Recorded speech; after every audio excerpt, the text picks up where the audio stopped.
दोस्तों आप लोग 2 घंटे टाइम निकाल लीजिए, ठीक है। क्योंकि यहाँ पर आप जो सिलेबस देख रहे हैं, यहाँ पर आप जो भी सिलेबस देख रहे हैं, ठीक है, ये आपका विद्या के पेपर में दिया हुआ सिलेबस है। इससे पहले इंटरनेट पर ये आपका बीएससी टू इन्वायरमेंटल स्टडीज़ का सिलेबस दिया हुआ था। आप चाहे तो वेबसाइट पर भी जाके देख सकते हैं। तो यहाँ पर जो भी सिलेबस दिया हुआ है, सिलेबस को एक बार आप लोग पूरे अच्छे से देख लीजिए, पढ़ लीजिएगा खुद से। ये आपका दूसरा मॉड्यूल है, तीसरा और ये चौथा, ठीक है। चारों मॉड्यूल आप देख लीजिए। और यहाँ पर जो भी क्वेश्चन बनना था, इसके लिए मैंने सारे क्वेश्चन का आंसर बना दिया है, साथ में एक लिस्ट बना दी है, और आपके लिए सिर्फ एक 2 घंटे का वीडियो लाए हैं। इसी वीडियो में वो ऐड है, ठीक है। आपके लिए सिर्फ 2 घंटे आप टाइम निकाल लीजिए, क्योंकि टाइम नहीं, कल आप लोग का एग्जाम है। तो 2 घंटे आप लोग टाइम निकालिए और उस वीडियो को पूरा देख लीजिए। आपका पूरा मार्क्स, फुल मार्क्स कहीं जाने वाला नहीं, उसी में से आपका क्वेश्चन का जो है क्वेश्चन एग्जाम में मिलेगा, ठीक है। आप अगर पूरे वीडियो को देखते हैं तो सारा क्वेश्चन जो है आपका एग्जाम में मिल जाएगा, इसी में से आने वाला है। चलिए शुरू करते हैं उस वीडियो को। सेमेस्टर 4 इन्वायरमेंटल स्टडीज का ये आपका इंपॉर्टेंट क्वेश्चन है कि झारखंड में वायु प्रदूषण के बारे बुरे परिणामों एवं उनके निदान का वर्णन करें। बोला जा रहा है कि जो झारखंड में वायु प्रदूषण है उसके क्या बुरे परिणाम हो रहे हैं, और उसके निदान मतलब उपाय, ठीक है। उपाय के बारे में बताना, उपाय का वर्णन करना है। क्वेश्चन को एक बार आप अच्छे से समझ लीजिए कि झारखंड में वायु प्रदूषण के बुरे परिणामों एवं उनके निदान का वर्णन करें। झारखंड के वायु के जो प्रदूषण है उसके बारे में बताना, फिर उसके उपाय के बारे में बताना है। तो ये समझते हैं इसकी पहले भूमिका को। क्या लिखा हुआ है कि झारखंड औद्योगिक और खनिज संपदा से समृद्ध राज्य है, लेकिन तेजी से होते औद्योगिकरण, खनन, शहरीकरण और वाहनों की बढ़ती संख्या के कारण यहाँ वायु प्रदूषण एक गंभीर समस्या बन चुका है। क्या है, तो यहाँ पर ये जो है झारखंड जो है खनिज संपदा से समृद्ध राज्य है, लेकिन तेजी से होते औद्योगिकरण, खनन, शहरीकरण और वाहनों की बढ़ती संख्या के कारण यहाँ पर वायु प्रदूषण एक गंभीर समस्या बन रहा है, ठीक है। जैसे जैसे धुआं निकलेगा, सीधा सीधा आप समझ लीजिए कि जो प्रदूषण का सबसे बड़ा कारण है वो है धुआं, CO2, ठीक है। क्या बोला जा रहा है कि कोयला खदानों, थर्मल पावर प्लांट, इस्पात उद्योग और निर्माण कार्यों से निकलने वाले धूल कण और विषैले गैसें वायुमंडल को दूषित कर रही हैं। इससे न केवल पर्यावरण प्रभावित हो रहा है, बल्कि यह मानव स्वास्थ्य और पारिस्थितिकी के लिए भी गंभीर खतरा पैदा कर रहा है। बोला जा रहा है कि ये जो विषैले गैस निकल रहे हैं, इससे कारण क्या है, तो सिर्फ पर्यावरण के लिए खतरनाक नहीं, बल्कि हमारे लिए भी, जो मानव जीवन है उसके लिए भी ये बहुत ही खतरनाक साबित होता जा रहा है।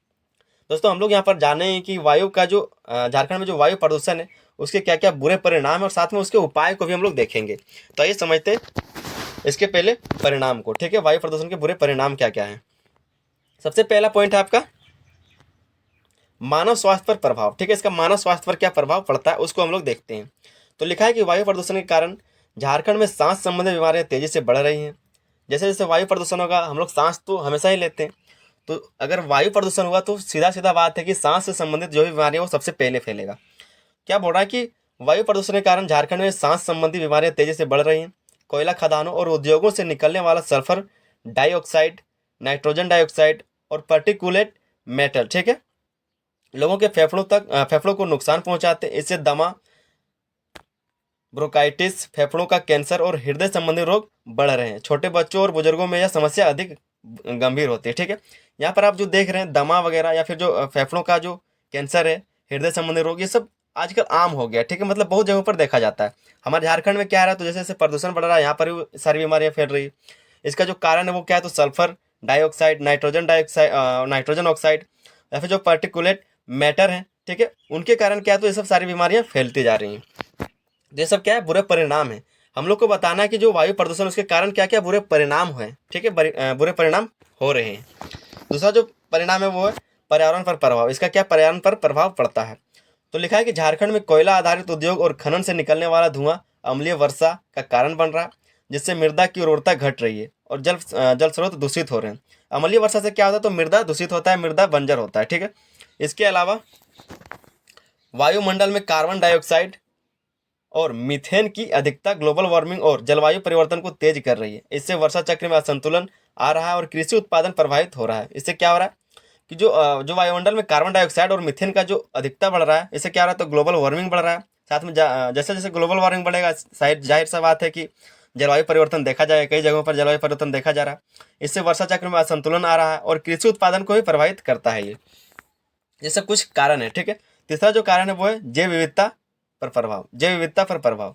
तो वायु प्रदूषण से जंगलों की हरियाली कम हो रही है, जिससे वन्य जीवों के प्राकृतिक आवास नष्ट हो रहे हैं। थर्मल पावर प्लांट और खनन क्षेत्रों के आसपास पेड़ पौधों पर एसिड डिपोजिशन के कारण पत्तियां झुलसने लगती हैं, जिससे उनकी वृद्धि रुक जाती है। पक्षियों और अन्य जीवों की प्रजातियां भी प्रभावित हो रही हैं। इसका जो है आप सीधा सीधा एग्जांपल ऐसे देख सकते हैं, अगर आपके शहर में कहीं आसपास में फैक्ट्री है, तो आप इसके 1-2 किलोमीटर के दायरे में जाके देखिएगा तो पूरा जो भी वहाँ पर झाड़ी पेड़ पौधा रहेगा पूरा काला हो जाएगा। और सारा में लगभग सभी पेड़ पौधा में क्या है, तो पत्ता बहुत ही कम देखने को मिलेगा, क्योंकि सब कुछ गिर जाता है, पत्ता पूरा झड़ जाता है, सब कुछ जो डाल पत्ता होता है वो काला हो जाता है, बहुत ही बेकार हो जाता है। मतलब वहाँ पर रहने लायक जगह नहीं होता। वहाँ पर जो जानवर रहता है, ऐसे मान लीजिए कि जो गाय बकरी रहता है, सामान्य जानवर है, वो लोग का भी जो शरीर वो पूरा काला होने लगता है, सिर्फ किसके कारण, तो काले के कारण, ठीक है, वो पोल्यूशन के कारण ही। फिर चौथा जो पॉइंट है वो दृश्यता में कमी एवं दुर्घटनाएं। दृश्यता में कमी एवं दुर्घटनाएं मतलब जो देखने का जो है दृश्यता है वो कम होगा, मतलब जितना दूर हम देख सकते हैं उसमें दूरी जो है उसको वो घटेगा। मान लीजिए हम लोग पहले 2 किलोमीटर तक देख पाते थे, अब हम लोग कम देख पाएंगे, 1 किलोमीटर तक ही देख पाएंगे, या फिर जो दुर्घटना है वो भी बढ़ेंगी। तो क्या लिखा गया, झारखंड के औद्योगिक क्षेत्रों में जैसे धनबाद, बोकारो और जमशेदपुर में वायु प्रदूषण के कारण स्मॉग की समस्या बढ़ रही है, जिससे सड़क और रेल यातायात प्रभावित होता है। कोहरे और धूल के कणों की अधिकता से दृश्यता कम हो जाती है, जिससे सड़क दुर्घटनाएं बढ़ रही है। इसके कारण क्या बोला जा रहा है कि जैसे जैसे धुआं बढ़ेगा वैसे वैसे क्या होगा, तो कोहरा ज़्यादा होगा, साथ ही में जो दृश्यता है, विजिबिलिटी है वो कम हो जाएगा, ठीक है। मतलब हम लोग जितना दूर देख पाते थे उतना दूर नहीं देख पाएंगे। सब किसके कारण होता है, तो प्रदूषण के कारण। ये सब क्या है, प्रभाव है, बुरा परिणाम है। फिर यहाँ से हम लोग जानेंगे वायु प्रदूषण के निदान को। वायु प्रदूषण को कैसे कम किया जा सकता है, वायु प्रदूषण कैसे रोका जा सकता है, ठीक है। सबसे पहला पॉइंट है आपका औद्योगिक उत्सर्जन पर नियंत्रण। जो औद्योगिक उत्सर्जन होता है उस पर नियंत्रण, मतलब जो फैक्ट्री वगैरह से जो औद्योगिक कचरा निकलता है उस पर नियंत्रण करके। तो झारखंड में उद्योगों से निकलने वाले धुएं और हानिकारक गैसों को कम करने के लिए फिल्टर और स्क्रबर तकनीक का उपयोग अनिवार्य किया जाना चाहिए। थर्मल पावर प्लांट में फ्लू गैस डिफ्लोराइजेशन सिस्टम लगाकर सल्फर उत्सर्जन को नियंत्रित किया जा सकता है। तो ये सब क्या है, कुछ उपाय किए जाए जिसके कारण, तो जिसके वजह से क्या होगा, तो थोड़ा सा निदान मिलेगा, उपाय है सब, ठीक है। दूसरा जो उपाय है वो है हरित ऊर्जा को बढ़ावा। हरित ऊर्जा को बढ़ावा, तो कोयले पर निर्भरता कम करने के लिए सौर और पवन ऊर्जा को बढ़ावा देना जरूरी है। सरकार को नवीकरणीय ऊर्जा स्रोतों को प्रोत्साहित करना चाहिए, जिससे प्रदूषण कम हो और पर्यावरण संतुलन रहे, पर्यावरण जो संतुलित रहे। बोला जा रहा है कि जो भी तेल या फिर जो कोयले से चलने वाला फैक्ट्री या फिर जो उद्योग है उसको कम करना चाहिए, और उसके जगह पर क्या है, तो सोलर लगाने चाहिए, या फिर जो पवन ऊर्जा है उससे उससे जो है ऊर्जा लेना चाहिए और उससे काम करना चाहिए, ताकि क्या होगा, वहाँ पर जो धुआं निकलता है या फिर जो कचरा निकलता है उसमें थोड़ा सा कमी आएगा, और धुआं जो बहुत ज़्यादा मात्रा में निकलता है उसमें कमी आएगा, तो ठीक है। जिससे प्रदूषण कम हो और पर्यावरण संतुलित रहे, जिससे क्या होगा, तो प्रदूषण भी कम होगा और पर्यावरण संतुलित रहेगा। तीसरा जो इसका निदान का उपाय है वो है वाहनों से होने वाले प्रदूषण पर नियंत्रण। ये भी एक बहुत बड़ा कारण है, क्योंकि जो गाड़ियों से निकलता है प्रदूषण, जो धुआं निकलता है वो भी एक कारण है, ठीक है। तो अगर इस पर नियंत्रण किया जाएगा तो थोड़ा सा कम होगा। तो झारखंड में वाहनों से निकलने वाले धुएं को कम करने के लिए सीएनजी और इलेक्ट्रिक वाहनों को बढ़ावा दिया जाना चाहिए। सार्वजनिक परिवहन को सुदृढ़ किया जाए, जिससे निजी वाहनों की संख्या कम हो। पुराने और अधिक धुआं छोड़ने वाले वाहनों को हटाकर BS6, जिसको अभी VS6 आप लोग सभी जानते हैं, तो मानकों के अनुरूप वाहनों को बढ़ावा देना चाहिए। बोला जा रहा है कि जो पुराने गाड़ियां हैं उसको हटाकर VS6 जो गाड़ियां अभी आई हुई उनका उपयोग करना चाहिए। साथ ही में जो पेट्रोल से चलने वाले बाइक या फिर जो कार या फिर जो सारी सुविधाएं हैं उसको कम करना चाहिए, उसके जगह पर सीएनजी यूज करना चाहिए। और साथ ही में इलेक्ट्रिक वाहनों को बढ़ावा देना चाहिए। इससे क्या होगा, तो जो वाहनों से निकलने वाला प्रदूषण है, जो धुआं है वो कम होगा, जिसके कारण क्या होगा, तो इस पर नियंत्रित किया जा सकता है। चौथा जो इसका उपाय है वो वृक्षारोपण और हरित पट्टी विकास। वृक्षारोपण और हरित पट्टी विकास, तो झारखंड में वायु प्रदूषण को कम करने के लिए अधिक से अधिक वृक्षारोपण करना आवश्यक है। सिर्फ झारखंड का हम लोग बात करें इसलिए हम लोग सिर्फ झारखंड झारखंड बोल रहे हैं। अगर पूरे भारत का अगर क्वेश्चन आता है कभी भी आप लोग के, तो आप इतना समझ लीजिए कि जो प्रदूषण है वो सब जगह सेम ही रहता है। जो प्रदूषण का कारण है वो लगभग सब जगह सेम ही रहता है, ठीक है। तो झारखंड में वायु प्रदूषण के बारे में हम लोग बात करें इसलिए हम लोग झारखंड का नाम ले रहे हैं। मतलब अगर उपाय का हम लोग बात करेंगे तो वृक्षारोपण, अगर कहीं पर भी प्रदूषण है, अगर वृक्षारोपण करेंगे तो जाहिर सी बात है कि प्रदूषण थोड़ा सा कम होगा, उसमें नियंत्रित किया जा सकता है। तो क्या बोला जा रहा है कि झारखंड में वायु प्रदूषण को कम करने के लिए अधिक से अधिक वृक्षारोपण करना आवश्यक है। औद्योगिक क्षेत्रों और खदानों के आसपास हरित पट्टी विकसित की जानी चाहिए। पेड़ पौधे हवा को शुद्ध करने में सहायक होते हैं और प्रदूषण के प्रभाव को कम करते हैं। क्या बोला जा रहा है कि अगर जहाँ पर औद्योगिक क्षेत्र या फिर जो खदान है उसके आसपास क्या है, तो पेड़ पौधों को लगाना चाहिए, विकसित करना चाहिए। इससे क्या होगा, तो पेड़ पौधा क्या करते हैं, तो शुद्ध हवा देने में शुद्ध हवा देगा, और साथ ही में क्या करते हैं, तो प्रदूषण के प्रभाव को कम करने में भी वो कारगर रहता है, ठीक है। तो ये सब कुछ उपाय हैं। पांचवा आपका पॉइंट है वो है कचरा प्रबंधन और धूल नियंत्रण। कचरा प्रबंधन और धूल नियंत्रण, तो निर्माण कार्यों और खदानों से उड़ने वाली धूल को रोकने के लिए जल छिड़काव और धूल अवरोधक तकनीक का उपयोग किया जाना चाहिए। क्या बोला जा रहा है कि जो खदान या फिर जो निर्माण कार्य है वहाँ से जो उड़ने वाली धूल है उसको रोकने के लिए क्या है, तो जल छिड़काव करना चाहिए ताकि वहाँ की जो धूल है वो वहीं पे गिरे। और साथ ही में जो धूल अवरोधक तकनीक है उसका उपयोग किया जाना चाहिए। साथ ही बोल रहा है कि कचरा जलाने की प्रथा पर रोक लगाकर ठोस अपशिष्ट प्रबंधन को सुधारना होगा। क्या बोला जा रहा है कि जो कचरा जलाने का जो प्रथा चल रहा है कि कचरा हुआ उसको जला दिया जाए, तो जलाने के बाद क्या होगा, वहाँ का जो भूमि वो खराब होगा, साथ ही में क्या होगा, जो ऊपर धुआं उठेगा उससे वायु प्रदूषण होगा। तो जो कचरा जलाने का प्रथा है उस पर रोक लगाया जाए। साथ ही में अपशिष्ट प्रबंधन को सुधारना होगा। जो अपशिष्ट प्रबंधन है, जहाँ पर मैनेजमेंट, जहाँ पर उसको डिस्पोजिशन किया जाता है, जहाँ पर उसको रखा जाता है या फिर हटाया जाता है, वहाँ पर क्या होगा, उस चीज़ को सुधारना पड़ेगा, सही करना पड़ेगा, तब जाके वो सही से निदान हो पाएगा। छठा पॉइंट है जन जागरूकता और सख्त नियमों का पालन। जन जागरूकता और सख्त नियमों का पालन। तो वायु प्रदूषण को नियंत्रित करने के लिए सरकार को सख्त कानूनों को लागू करना होगा और उद्योगों को पर्यावरणीय मानकों का पालन करने के लिए बाध्य करना होगा। इसके अलावा लोगों को प्रदूषण के खतरों और उनके समाधान के प्रति जागरूक करने के लिए व्यापक अभियान चलाने चाहिए। बोला जा रहा है कि कई सारे सख्त कानून बनाने चाहिए, ठीक है, कि ये किस तरह से रहना चाहिए, मतलब कि दिशा निर्देश तय होना चाहिए कि कैसे होना चाहिए, ठीक है, मतलब कितना प्रदूषण कर सकते हैं या फिर किस तरह से उसको नियंत्रित कर सकते हैं, तो ये सब होना चाहिए। साथ ही में अगर कानून के द्वारा नहीं मानता है तो उसको जन जागरूकता के द्वारा मनाना चाहिए। मतलब दोनों ही काम करना चाहिए, या फिर उसको जन जागरूक के माध्यम से उसको सही चीज़ों का जानकारी देना है, या फिर कड़े कानून के माध्यम से उसको डरा के सही चीज़ों का पालन कराना है। तो ये सब क्या होगा, छठा कारण वही लिखा हुआ है कि जन जागरूकता और सख्त नियमों का पालन करना, मतलब ठीक है। उसके बाद ये आपका निष्कर्ष आप लोग जरूर लिखेंगे। सभी क्वेश्चन के आंसर में हम आपको बार बार बोलते हैं कि निष्कर्ष आप लोग जरूर लिखा कीजिए। इससे क्या होगा, 1-2 नंबर तो आपका बढ़ेगा अगर आप लोग निष्कर्ष अच्छे से लिखते हैं। तो निष्कर्ष में क्या लिखा है कि झारखंड में वायु प्रदूषण की समस्या गंभीर होती जा रही है, लेकिन यदि सही कदम उठाए जाए तो इसे नियंत्रित किया जा सकता है। उद्योगों और वाहनों से होने वाले उत्सर्जन को कम करके नवीकरणीय ऊर्जा को अपनाकर और वृक्षारोपण को बढ़ावा देकर वायु प्रदूषण को काफ़ी हद तक कम किया जा सकता है। सरकार, उद्योगों और आम जनता को मिलकर इस दिशा में ठोस कदम उठाने होंगे ताकि झारखंड की वायु स्वच्छ और स्वास्थ्यप्रद बनी रहे। स्वच्छ हवा, स्वस्थ जीवन, इसी लक्ष्य के साथ हमें आगे बढ़ना होगा, ठीक है। तो इस तरह से एक छोटा सा आप लोग लाइन जरूर लिखें, या फिर इसको आप पहले भी लिख सकते हैं या फिर लास्ट में लिखिए, कोई दिक्कत नहीं है। तो ये आपका क्वेश्चन का आंसर था। उम्मीद करते हैं बहुत अच्छे से आपको समझ में आ गया होगा। दोस्तों, अगर चैनल पर नए थे तो चैनल को सब्सक्राइब जरूर कर ले, साथ ही अपने दोस्तों की इस वीडियो को ज़्यादा से ज़्यादा शेयर कीजिए। चलिए मिलते हैं, तब तक के लिए धन्यवाद, जय हिंद। झारखंड में जैव विविधता के अवनयन के लिए उत्तरदायी प्रमुख कारणों का वर्णन कीजिए तथा इसे रोकने के उपाय बताइए। आपका क्वेश्चन सेमेस्टर 4 बीएससी का इन्वायरमेंटल स्टडीज का ये क्वेश्चन है, ठीक है, बहुत ही इंपॉर्टेंट क्वेश्चन है। तो आप लोग वीडियो को जरूर अंत तक देखिए, बहुत ही अच्छे से आपको सारा जो आंसर है पूरे अच्छे से समझ में आ जाएगा। तो ये समझते हैं इस क्वेश्चन के आंसर को। एक बार क्वेश्चन को फिर से पढ़ लेते हैं। क्या बोल रहा है कि झारखंड में जैव विविधता के अवनयन, अवनयन का मतलब क्या है, कम होना, गिरावट, ठीक है। तो झारखंड में जैव विविधता के अवनयन के लिए उत्तरदायी प्रमुख कारणों का वर्णन कीजिए तथा इसे रोकने के उपाय बताएं। सबसे पहले आप समझ लीजिए कि जैव विविधता होता क्या है। इसको आप एक लाइन में समझ सकते हैं कि जीवों की विविधता को ही जैव विविधता कहा जाता है। मतलब जीवों का अलग अलग जीवों का साथ रहना उसको जैव विविधता कहा जाता है।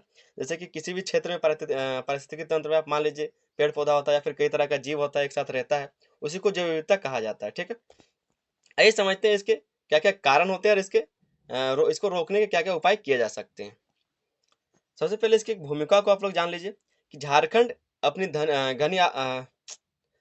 अपनी घनी वनों, वन्य जीवों और पारंपरिक जैव विविधता के लिए प्रसिद्ध है।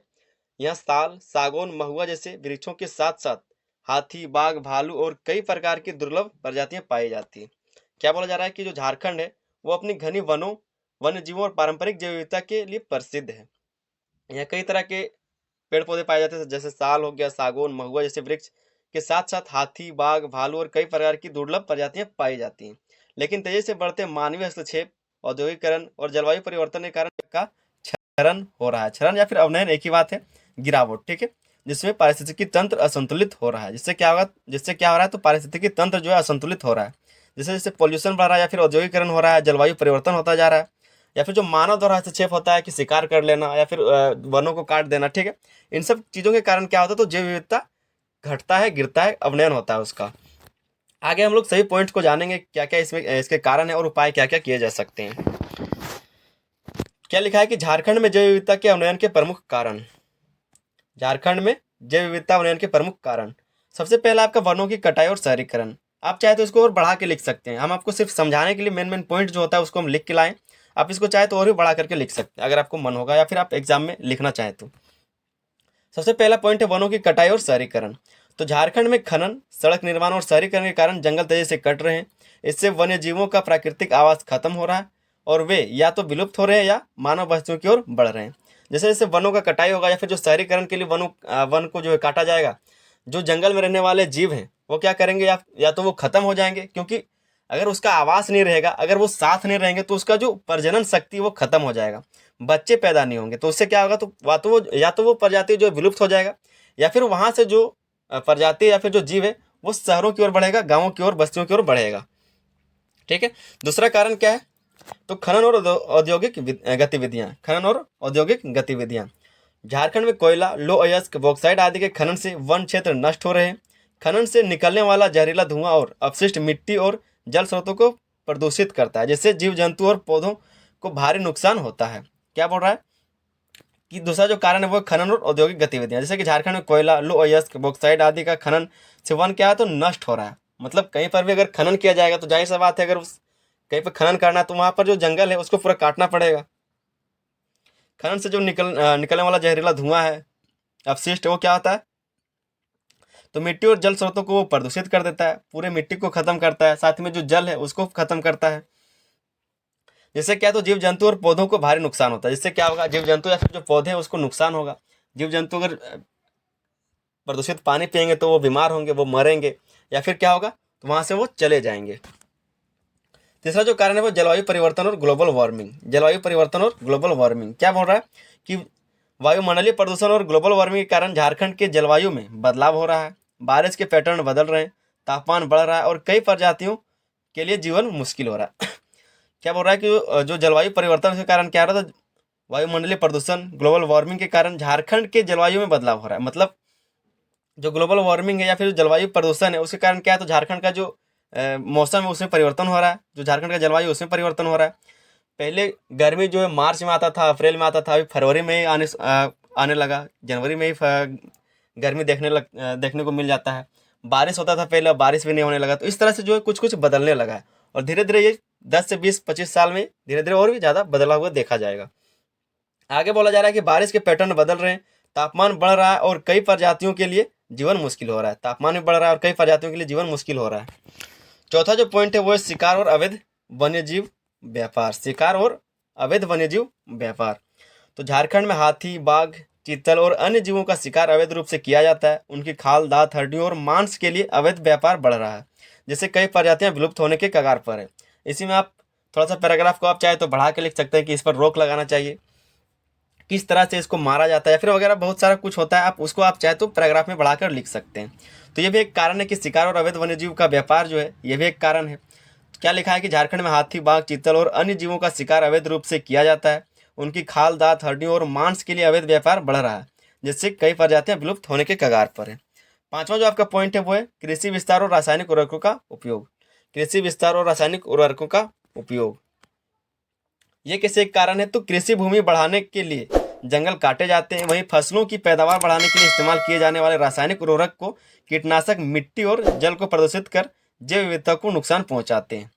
इसमें ये जो आपका कृषि विस्तार या फिर जो रासायनिक उर्वरक का उपयोग, उससे जैव विविधता कैसे अवनयन होता है, उसका कैसे गिरावट होता है। तो जैसे कि कृषि भूमि में मान लीजिए कि कहीं पर फसल उगाना है, बहुत सा अभी जनसंख्या बहुत ज़्यादा बढ़ गया, ठीक है, तो फसल के लिए फसल भी बढ़ेगा, और फसल उगाने के लिए ज़मीन चाहिए, और ज़मीन नहीं तो जंगल को काटा जाएगा, और जंगल को काट करके फसल उगाया जाएगा। ठीक है। तो वहाँ पर क्योंकि वो पहले जंगल था तो वहाँ पर हो सकता है कि कई जगहों पर उर्वरकता ना हो, तो वहाँ पर बहुत सारा खाद डाला जाएगा, उर्वरक डाला जाएगा, रासायनिक उर्वरक जो उसको डाला जाएगा। उससे क्या होगा, तो मिट्टी खत्म होगा और जल जो है वो भी खत्म होगा, और इसके कारण क्या है, तो जैव विविधता का उसका नुकसान देखा जाएगा, जैव विविधता पर उसका प्रभाव पड़ेगा। ठीक है। तो इस तरह से होता है। आइए समझते फिर इसके बाद झारखंड में जैव विविधता के संरक्षण के उपाय को। झारखंड में जैव विविधता के संरक्षण के उपायों को, कैसे इसके संरक्षण को किया जा सकता है। ये क्वेश्चन आपका जो है अभी सेमेस्टर 4 का है, ज्योग्राफी मेजर 7 में इस तरह का क्वेश्चन पूछा जा चुका है। तो हो सकता है कि आपके एग्जाम में इस तरह का क्वेश्चन पूछा जाए। पहला जो पॉइंट है वो है वनों की सुरक्षा और वनों की सुरक्षा और पुनर्वनीकरण। ठीक है, रिफॉरेस्टेशन।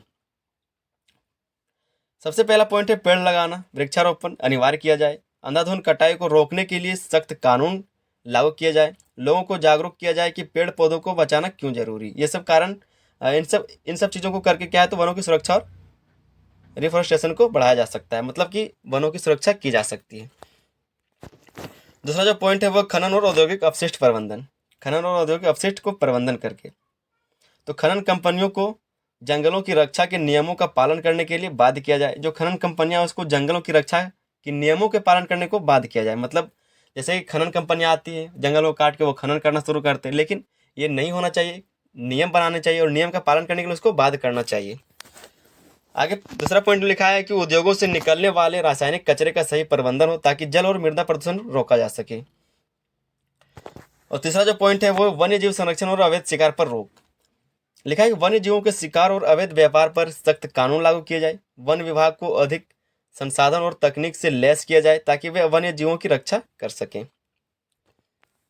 अब पढ़ने से आपको सिर्फ समझ में आ जाएगा। चौथा पॉइंट है कि पारंपरिक कृषि पद्धतियों को बढ़ावा देना। पारंपरिक कृषि पद्धतियों को बढ़ावा देना तो रासायनिक खादों के बजाय जैविक खादों का उपयोग बढ़ाया जाए। किसानों को मिश्रित फसल प्रणाली और स्थायी कृषि के प्रति जागरूक किया जाए। ठीक है, तो जो जैविक खेती होता है उसको बढ़ावा दिया जाना चाहिए और जो रासायनिक खाद है उसका जो उपयोग है उसको कम करना चाहिए। साथ ही में किसानों को मिश्रित फसल प्रणाली के बारे में बताना है, जागरूक करना चाहिए। पांचवा जो पॉइंट है वो समुदाय की भागीदारी और जागरूकता अभियान। समुदाय की क्या भागीदारी होनी चाहिए और जागरूकता अभियान के द्वारा इसको संचालित करना। पहला पॉइंट लिखा है गाँवों में स्थानीय समुदायों को संरक्षण अभियानों में शामिल किया जाए। स्कूलों और कॉलेजों में जैव विविधता संरक्षण पर शिक्षा दी जाए। स्कूल कॉलेज में इसके बारे में शिक्षा देनी चाहिए, बताना चाहिए, प्रोग्राम करवाना चाहिए। या फिर जो गांव या फिर स्थानीय समुदाय के लोग हैं उसको जैव विविधता संरक्षण के अभियानों में शामिल करना चाहिए, उनको जागरूकता अभियान में ले जाना चाहिए, बताना चाहिए। तो ये सब कुछ उपाय थे जिसको करके जैव विविधता अभियान को बचाया जा सकता है। दोस्तों एक निष्कर्ष आप लोग जरूर लिखेंगे। निष्कर्ष में लिखना है कि झारखंड की जैव विविधता कई तरह के खतरों का सामना कर रही है, जिनमें वनों की कटाई, खनन, जलवायु परिवर्तन और अवैध शिकार प्रमुख है। यदि इन समस्याओं पर तुरंत ध्यान नहीं दिया गया तो कई दुर्लभ प्रजातियां विलुप्त हो सकती हैं और पारिस्थितिक संतुलन बिगड़ सकता है। वनों का संरक्षण, औद्योगिक अपशिष्टों का सही प्रबंधन, वन्य जीव सुरक्षा कानूनों को लागू करना और लोगों को जागरूक करना ही जैव विविधता को बचाने का एकमात्र तरीका है। तो इस तरह से करके जैव विविधता के उन्नयन को बचाया जा सकता है। उम्मीद करता है बहुत अच्छे से आपको समझ में आ गया होगा। दोस्तों चैनल पर अगर नए थे तो चैनल को सब्सक्राइब जरूर कर ले और वीडियो पर एक लाइक जरूर करें। साथ ही अपने दोस्तों तक ज़्यादा से ज़्यादा इस वीडियो को शेयर कीजिए, क्योंकि टाइम नहीं है, टाइम बहुत कम है, तो वे लोग भी तैयार कर सके इसके लिए आप इस वीडियो को ज़्यादा से ज़्यादा शेयर कीजिए। चलिए मिलते हैं वीडियो में, तब तक के लिए धन्यवाद। जय हिंद। दोस्तों सेमेस्टर 4 बीएससी इन्वायरमेंटल स्टडीज़ का ये आपका बहुत इंपॉर्टेंट क्वेश्चन है कि प्रदूषण क्या है, प्रदूषण कैसे पर्यावरण का क्षरण करता है। सबसे पहले हम लोग जानेंगे प्रदूषण क्या होता है और प्रदूषण कैसे पर्यावरण को हानि पहुंचाता है, क्षरण करता है उसका। आइए समझते हैं इस क्वेश्चन के आंसर को। सबसे पहले आप एक भूमिका के तौर पर इसको समझ लीजिए कि प्रदूषण आज वैश्विक स्तर पर एक गंभीर समस्या बन चुका है। औद्योगिकरण, शहरीकरण और आधुनिक जीवन शैली के कारण वायु, जल, मृदा और ध्वनि प्रदूषण तेजी से बढ़ रहे हैं। प्रदूषण न केवल प्राकृतिक संतुलन को बिगाड़ता है बल्कि मानव स्वास्थ्य, वन्य जीवों और पारिस्थितिकी पर भी गहरा प्रभाव डालता है। तो इस चीज़ को आप लोग जरूर लिखें, एक भूमिका आप लोग जरूर लिखें। भूमिका से पता चलता है कि आप क्या लिखना चाहते हैं या फिर क्या बताना चाहते हैं, इसमें आपको मार्क्स अच्छा मिलता है। ठीक है, तो भूमिका को लिखने का कोशिश कीजिए, अगर हो सकता है तो आप जरूर लिखें। उसके बाद हम लोग पर्यावरण प्रदूषण क्या होता है। तो जब किसी अवांछित या हानिकारक तत्व जैसे कि रसायन, गैस, धूल, प्लास्टिक, ध्वनि आदि का प्राकृतिक पर्यावरण में अत्यधिक मात्रा में संचय हो जाता है। क्या बोल रहा है कि प्राकृतिक पर्यावरण में अत्यधिक मात्रा में संचय हो जाता है, जमा हो जाता है, जिससे पर्यावरण की स्वच्छता और संतुलन प्रभावित होता है, तो उसे प्रदूषण कहा जाता है। यह प्राकृतिक संसाधनों को दूषित करता है और पृथ्वी पर जीवन के लिए खतरा पैदा करता है। ये क्वेश्चन आप लोग ध्यान से देखिए क्योंकि ये पूछा जाने वाला है। पूछेगा कि प्रदूषण क्या है, तो इस चीज़ को आपको लिखना पड़ेगा। ठीक है, उसके बाद हम लोग जानते हैं कि प्रदूषण के प्रकार एवं पर्यावरण पर इसका क्या क्षरण होता है या फिर पर्यावरण का कैसे क्षरण होता है। प्रदूषण के पहले प्रकार को देखेंगे, साथ ही हम लोग जानेंगे कि पर्यावरण का कैसे क्षरण होता है। सबसे पहला पॉइंट है इसमें वायु प्रदूषण और पर्यावरण पर प्रभाव। वायु प्रदूषण और पर्यावरण पर प्रभाव।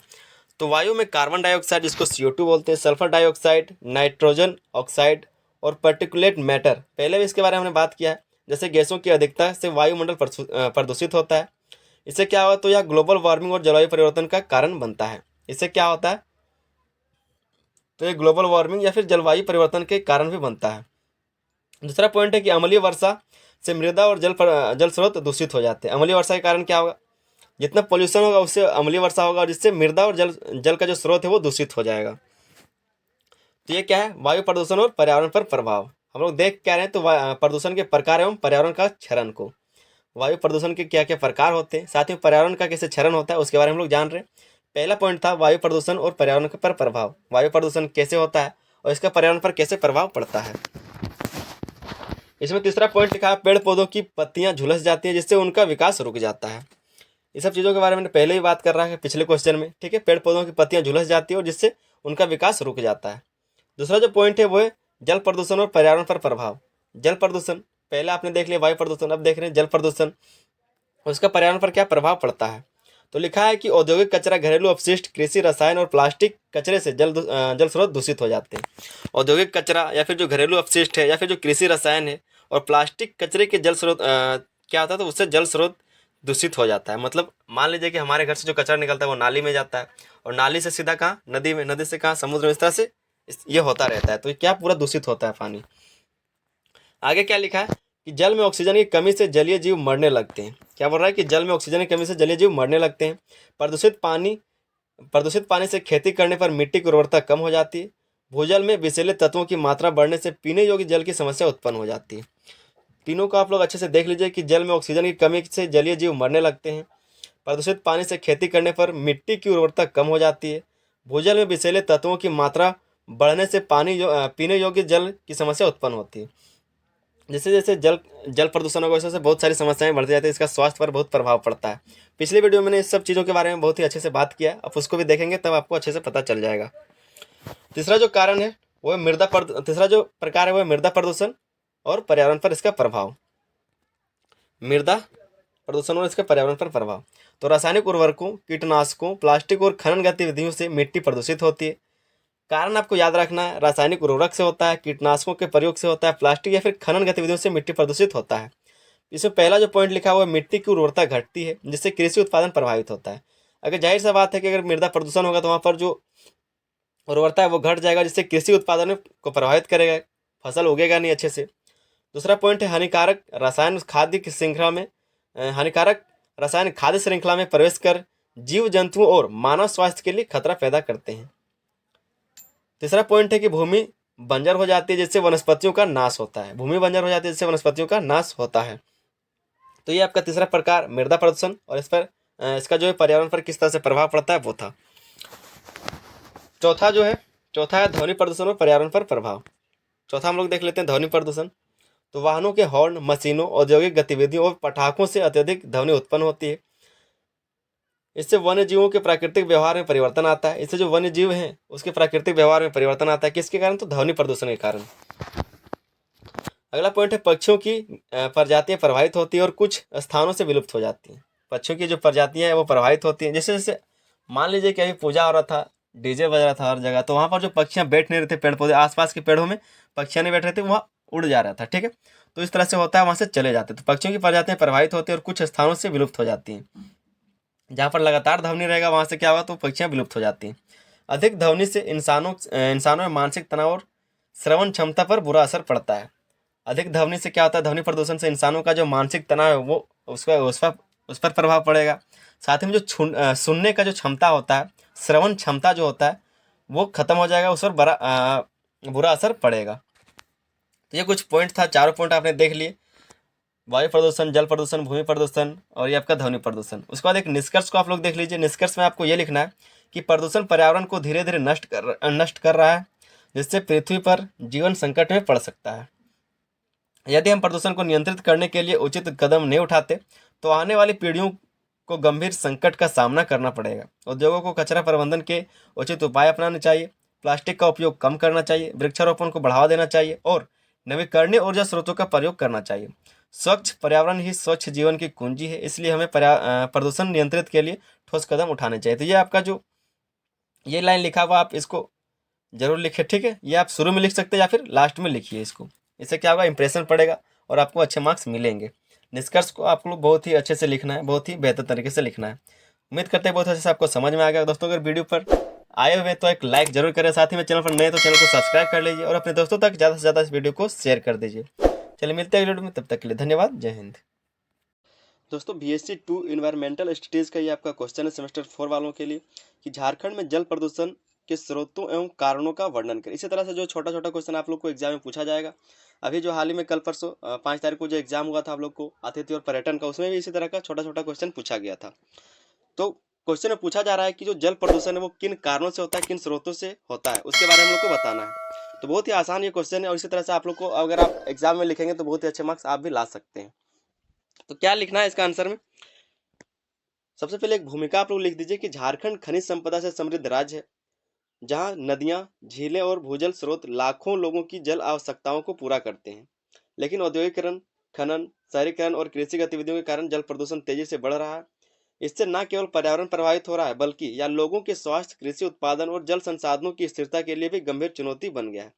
बोला जा रहा है कि जो झारखंड की जो नदियां है वो बहुत सारी आवश्यकताओं को पूरा करता है। जो बढ़ ये सब जो बढ़ रहा है, औद्योगिकरण बढ़ रहा है, खनन बढ़ रहा है, शहरीकरण या फिर जो कृषि गतिविधियां, इसके कारण क्या है, तो जल प्रदूषण जो अत्यधिक तेजी से बढ़ते जा रहा है। मतलब जल में जो प्रदूषण है वो बढ़ता ही जा रहा है। आगे क्या लिखा है कि इससे जो प्रभाव है वो स्वास्थ्य पर भी पड़ रहा है, इसका प्रभाव कृषि पर भी पड़ रहा है। ठीक है, कृषि उत्पादन में भी इसका प्रभाव पड़ रहा है। तो ये सब कारण जो है, ये सब स्रोत आगे हम लोग इसके बारे में डिस्कस करेंगे बहुत ही अच्छे से। आइए समझते हैं इसके कारणों को।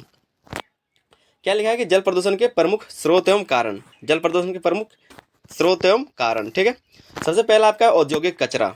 औद्योगिक कचरा, तो झारखंड में लो एवं इस्पात संयंत्र जिसको फैक्ट्री वगैरह जो लगाए गए हैं लोहा या फिर इस्पात के, कोयला आधारित उद्योग, थर्मल पावर प्लांट और रासायनिक कारखाने बड़ी मात्रा में जल प्रदूषकों का उत्पादन करते हैं।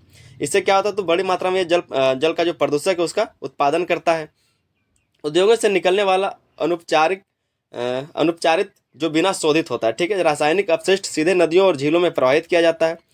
इसमें आर्सेनिक, पारा, लेड और अन्य भारी धातुएं होती हैं जो जल को विषैला बना देती है। साथ ही थर्मल पावर प्लांट से निकलने वाला गर्म पानी जलीय जीवन के लिए हानिकारक होता है। बोला जा रहा है कि जो इस्पात संयंत्र है या फिर जो कोयला आधारित उद्योग है या फिर जो थर्मल पावर प्लांट है, जो रासायनिक कारखाने, इसमें क्या होता है, तो बहुत सारा कचरा निकलता है, अपशिष्ट निकलता है। उसको क्या किया जाता है, तो डायरेक्ट नदियों में फैला दिया जाता है या फिर झीलों में बहा दिया जाता है। नदियों या फिर झीलों में डायरेक्ट उसको प्रवेश करा दिया जाता है, बहा दिया जाता है। ठीक है, तो उसमें क्या है कि बहुत सारे कचरे होते हैं, आर्सेनिक पदार्थ होता है, पारा होता है, लेड होता है या फिर अन्य जो बहुत सारी भारी धातु होता है, उसको और नदी में वो चला जाता है। जिसके कारण क्या है, तो जो पानी है वो विषैला हो जाता है, जहरीला हो जाता है। और इसके साथ क्या होता है, तो वहाँ पर जो जल में रहने वाले जीव है वो तो मरेंगे ही, क्योंकि वहाँ पर जो पानी हानिकारक हो जाएगा, उसको पियेंगे, उससे रहेंगे, तो वो तो बीमार होकर मरेगा ही। इससे क्या है कि लोगों को भी इससे हानि है। आगे क्या है, दूसरा दूसरा पॉइंट लिखा है खनिज गतिविधियाँ, ठीक है, खनन गतिविधियाँ।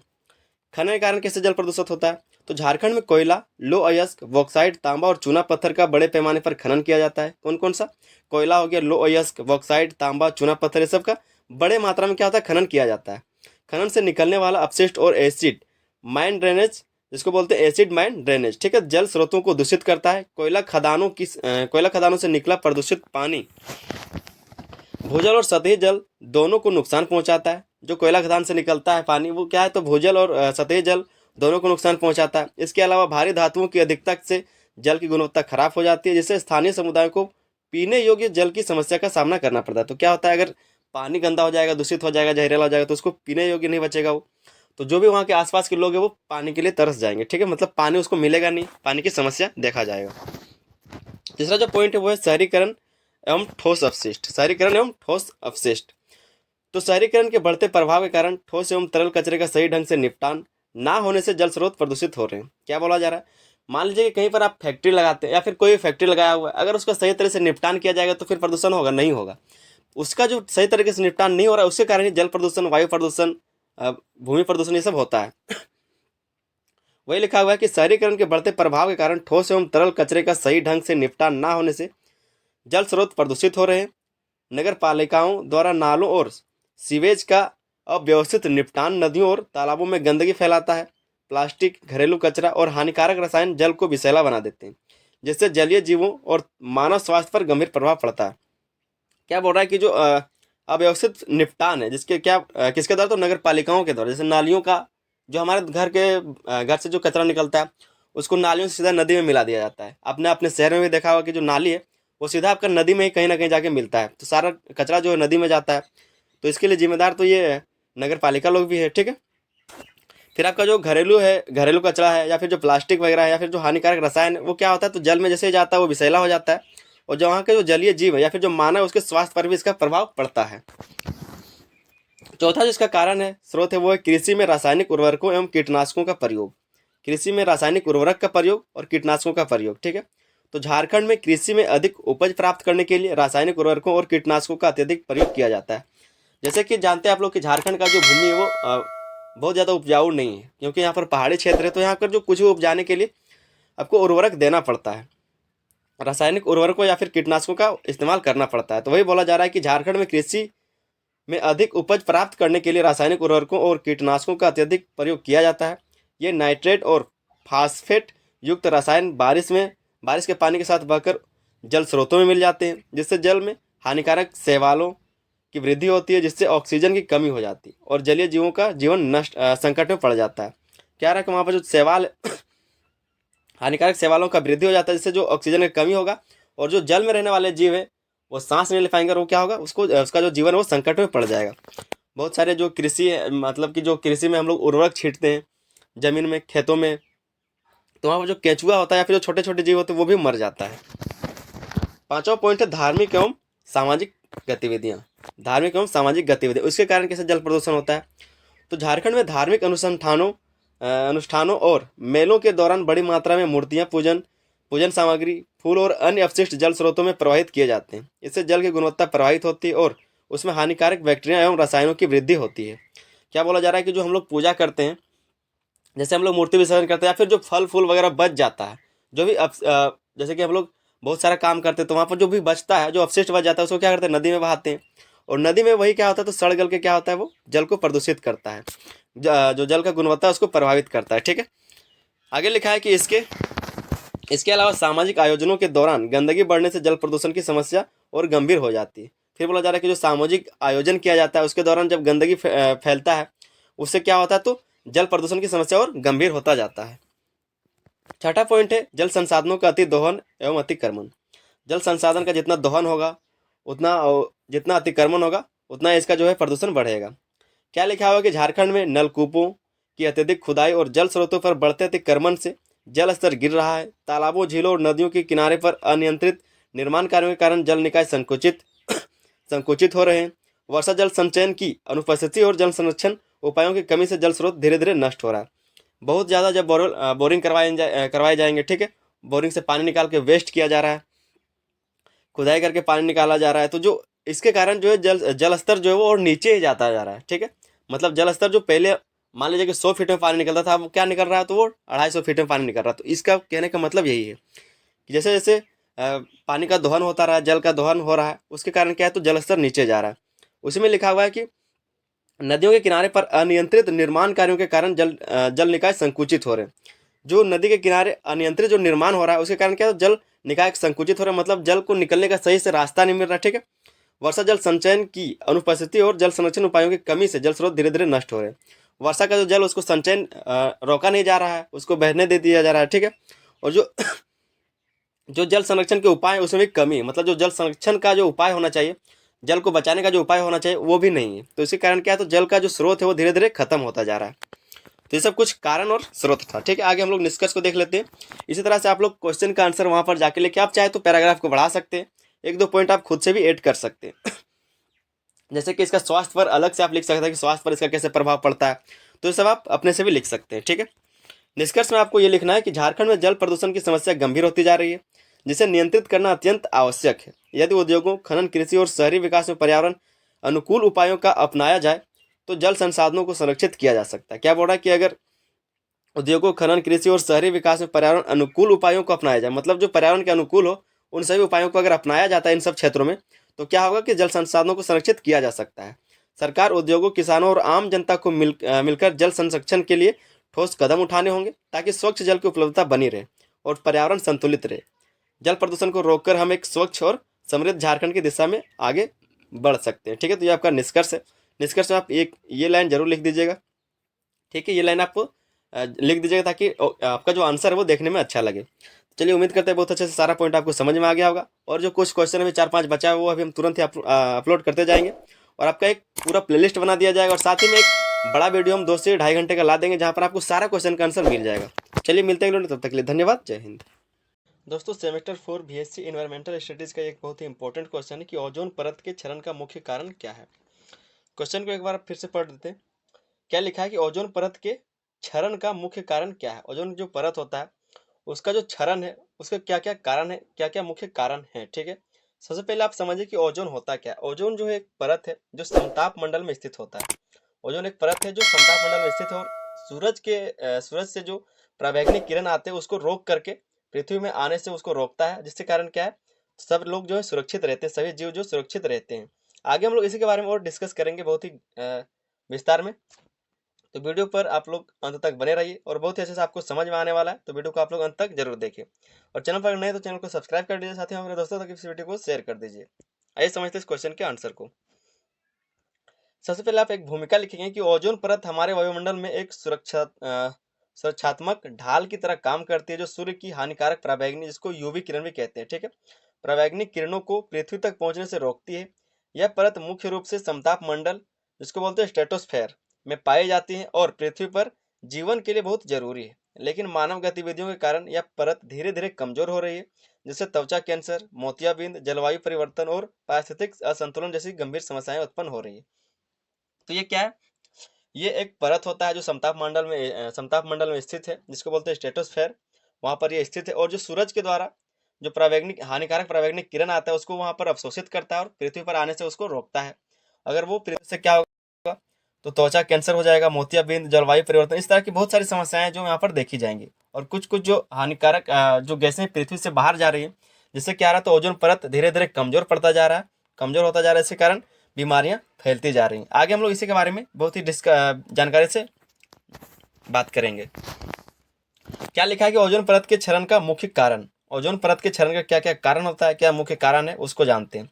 सबसे पहला जो कारण है वो है क्लोरोफ्लोरोकार्बन। सबसे बड़ा खतरा है ये, जिसको बोलते हैं CFC, क्लोरोफ्लोरोकार्बन। आइए समझते हैं इसको अच्छे से। तो ये होता क्या है, तो ओजोन परत के क्षरण का सबसे बड़ा कारण क्लोरोफ्लोरोकार्बन नामक गैस है। ये गैसें मुख्य रूप से refrigerator, air conditioner, aerosol spray जैसे कि डिओड्रेंट और प्लास्टिक निर्माण में इस्तेमाल होती है। जब ये गैसें वायुमंडल में जाती है तो सूर्य की किरणों की वजह से इनमें मौजूद क्लोरीन मुक्त हो जाता है, या क्लोरीन ओजोन के अणुओं को तोड़कर उन्हें ऑक्सीजन में बदल देता है, जिससे ओजोन परत कमजोर हो जाता है। ये जो क्लोरोफ्लोरोकार्बन, इसका उपयोग कहाँ करते हैं, तो रेफ्रिजरेटर में, फ्रिज में करते हैं, ठीक है, एयर कंडीशनर में, AC वगैरह में। और जो एयरसोल होता है या फिर स्प्रे होता है, जिसको हम लोग ऐसे विसर्जन वगैरह में या फिर कहीं भी शादी ब्याह में उसको उड़ाते हैं, या फिर जो डिओड्रेंट होता है जो हम लोग सेंट लगाते हैं उसमें, तो इन सब चीज़ों में और प्लास्टिक के निर्माण में इन सब गैसों का उपयोग किया जाता है।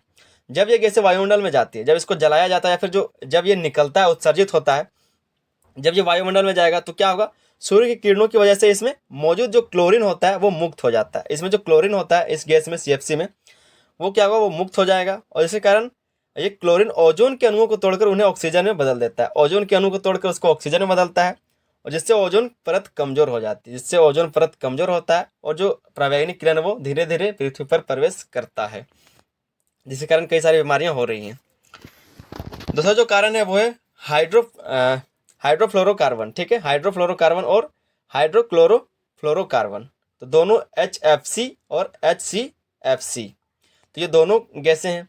क्या लिखा है कि CFC पर प्रतिबंध लगाने के बाद कुछ अन्य गैसों HFC और HCFC का उपयोग शुरू किया गया। मतलब जो क्लोरोफ्लोरोकार्बन है उसको बैन कर दिया गया। उसके बाद ये जो हाइड्रोफ्लोरोकार्बन या फिर जो हाइड्रोक्लोरोफ्लोरोकार्बन है इसका उपयोग शुरू किया गया। हालांकि ये गैसें CFC जितनी खतरनाक नहीं है, लेकिन फिर भी ओजोन परत को नुकसान पहुंचाती है। ये जो है क्लोरोफ्लोरोकार्बन के जितना खतरनाक नहीं है, लेकिन फिर भी ओजोन परत को ये हानि पहुंचाता है।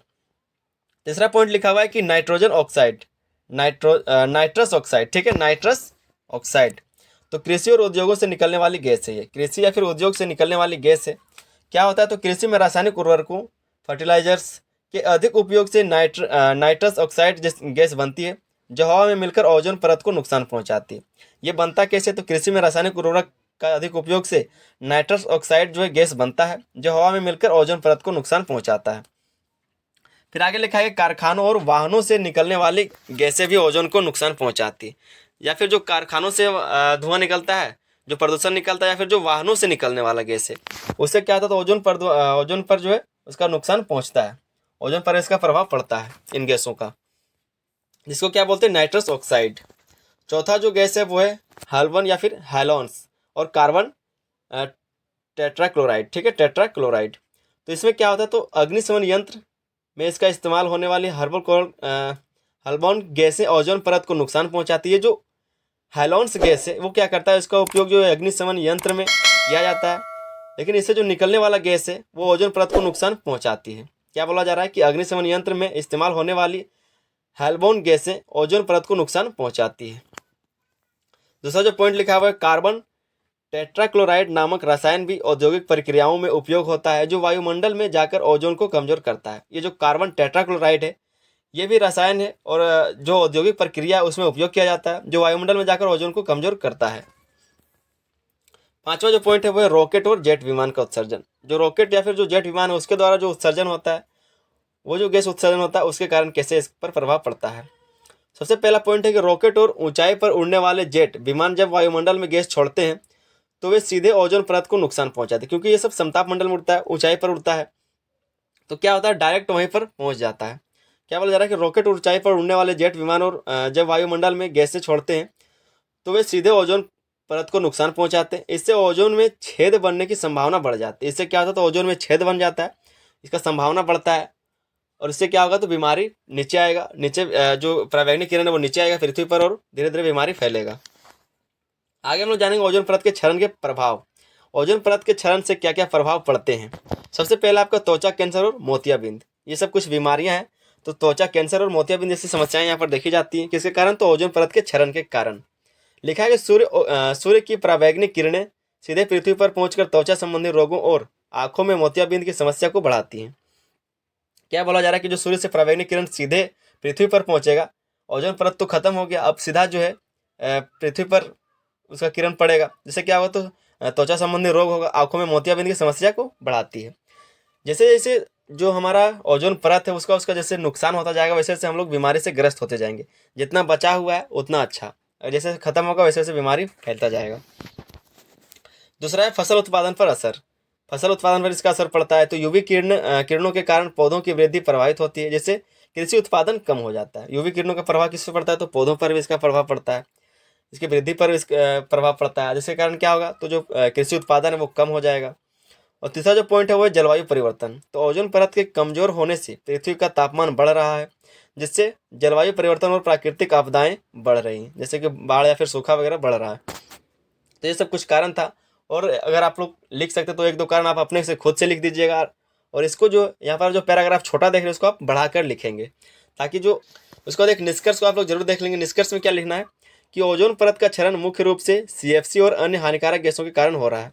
निष्कर्ष को आप इसलिए बार बार पढ़ते हैं ताकि आप लोग अच्छे से इसको समझ लें, आपको पता चले कि हम क्या लिखें और आपको वहाँ पर क्या लिखना है और आपको निष्कर्ष में क्या लिखना है। तो लिखना यह है कि ओजोन परत का क्षरण मुख्य रूप से CFC, क्लोरोफ्लोरोकार्बन और अन्य हानिकारक गैसों के कारण हो रहा है। इसे रोकने के लिए CFC का उपयोग बंद करना, वैकल्पिक हरित तकनीकों को अपनाना और लोगों को जागरूक करना आवश्यक है। फिर लिखा है कि मॉन्ट्रियल प्रोटोकॉल जैसे अंतर्राष्ट्रीय समझौतों के कारण ओजोन परत की सुरक्षा के लिए कदम उठाए जा रहे हैं। यदि हम समय रहते उचित उपाय नहीं करेंगे तो पृथ्वी पर जीवन को गंभीर संकट का सामना करना पड़ सकता है। हमें पर्यावरण को सुरक्षित रखने के लिए जागरूकता बढ़ानी होगी और ऐसे उत्पादों का उपयोग करना होगा जो ओजोन को नुकसान नहीं पहुंचाते, ठीक है, मतलब कम करता है, जिसका उपयोग कम करना होगा जो ओजोन को नुकसान पहुंचाता है। मतलब हमें उस चीज़ों का उपयोग कम करना है जिसके कारण ओजोन परत का क्षति होता है, उसका नुकसान होता है, ठीक है। तो ये लिखा हुआ है। इसी तरह से आपको एक बार इसको और उसी तरह से निष्कर्ष भी लिखना है, इसी के आधारित जो है आपको पूरा आंसर को भी लिखना है। उम्मीद करते हैं कि बहुत अच्छे से आपको समझ में आ गया होगा। तो आपका नंबर नहीं कटेगा, इस तरह से आप अपने एग्जाम में लिखिए। उम्मीद करते हैं बहुत अच्छे से आपको समझ में आ गया होगा। चैनल पर अगर नए तो चैनल को सब्सक्राइब जरूर कर ले, साथ ही वीडियो पर एक लाइक और अपने दोस्तों तक ज़्यादा से ज़्यादा इस वीडियो को शेयर कर दीजिए। चलिए मिलते हैं अगले वीडियो में, तब तक के लिए धन्यवाद, जय हिंद।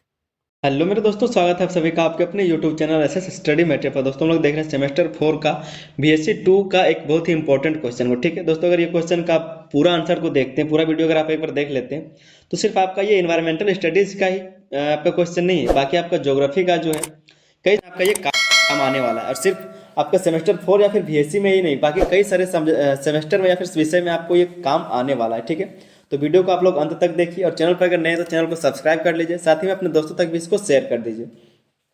बहुत ही बेहतर तरीके से आपको समझ में आ जाएगा। ठीक है, बस आप वीडियो को अंत तक देखिए। क्वेश्चन क्या है कि मिट्टी अपरदन क्या है, मिट्टी अपरदन के प्रकारों एवं कारणों का वर्णन कीजिए। मिट्टी अपरदन क्या है, मृदा अपरदन क्या है, और मिट्टी अपरदन के प्रकारों और कारणों का वर्णन करना है। कैसे, इसके क्या क्या प्रकार है और इसके कारण क्या है, उसको लिखना है। ठीक है, सबसे पहले हम लोग समझेंगे कि मिट्टी अपरदन होता क्या है। तो मिट्टी अपरदन क्या होगा, मान लीजिए कि कोई भी जमीन है, वहाँ पर अगर जल या फिर वायु व किसी भी कारण से वहाँ का जो उपजाऊ भूमि है, उपजाऊ मिट्टी जो है उसको हट जाना, उसे कहते हैं मिट्टी अपरदन या फिर मृदा अपरदन। इसको लिखना कैसे, उसको हम लोग समझते हैं। ठीक है, तो लिखा है कि मिट्टी अपरदन का तात्पर्य है कि मिट्टी की ऊपरी परत का जल, वायु या अन्य प्राकृतिक शक्तियों द्वारा हट जाना। यह प्रक्रिया मिट्टी की उर्वरता को कम करती है और कृषि उत्पादन पर प्रतिकूल प्रभाव डालती है। क्या बताया जा रहा है कि किसी भी कारण से, प्राकृतिक कारण से क्या होगा कि मिट्टी का जो ऊपरी परत है उसका हट जाना, जो उपजाऊ भूमि का जो मिट्टी है वो हट जाना, जिसका कृषि पर प्रतिकूल प्रभाव पड़ता है। ठीक है, तो मिट्टी का अपरदन सामान्यतः प्राकृतिक कारणों और मानव जनित गतिविधियों के कारण होता है। मिट्टी का जो अपरदन है वो सामान्यतः किसी कारण होगा, तो प्राकृतिक कारणों या फिर मानव जनित गतिविधियों के कारण। यह पर्यावरणीय संतुलन और पारिस्थितिकी तंत्र को गंभीर रूप से प्रभावित करता है। क्या बोला जा रहा है कि जो पर्यावरणीय संतुलन है या फिर जो पारिस्थितिकी तंत्र है उसको गंभीर रूप से प्रभावित करता है। कौन, तो मिट्टी अपरदन, मृदा अपरदन। ठीक है, उसके बाद हम लोग देखेंगे मिट्टी अपरदन के प्रकार को, कि मिट्टी अपरदन जो है उसके कितने प्रकार होते हैं, क्या क्या प्रकार होते हैं। ठीक है, तो लिखा है कि मिट्टी अपरदन के कई प्रकार होते हैं जो उनके कारणों और प्रक्रियाओं पर निर्भर करते हैं। इनमें प्रमुख का प्रकार निम्नलिखित है। कुछ प्रकार जो है वो निम्नलिखित है, हम लोग उसको देखेंगे। ठीक है, जो मुख्य हैं, क्योंकि जो मिट्टी अपरदन है वो तो कई तरह से हो सकता है, लेकिन जो पहला आपका है वो है पवन अपरदन। तो हवा के द्वारा कैसे अपरदन होता है। ठीक है, तो यह अपरदन शुष्क और अर्धशुष्क क्षेत्रों में तेज हवाओं द्वारा होता है।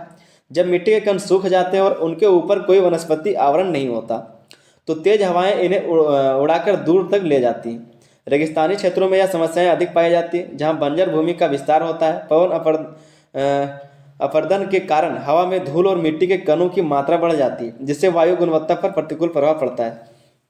कहने का मतलब है कि पवन अपरदन का मतलब है कि जहाँ पर शुष्क या फिर अर्धशुष्क जो क्षेत्र है वहाँ पर क्या होगा, तो तेज हवाओं के कारण जब मिट्टी सूख जाएगा, जब मिट्टी वहाँ पर सूख जाएगा, कोई वनस्पति नहीं रहेगा मिट्टी को पकड़ने के लिए, तो क्या होगा कि वहाँ से जो मिट्टी हो उड़ा के दूसरे जगह पर ले जाएगा, कहीं दूर ले जाएगा।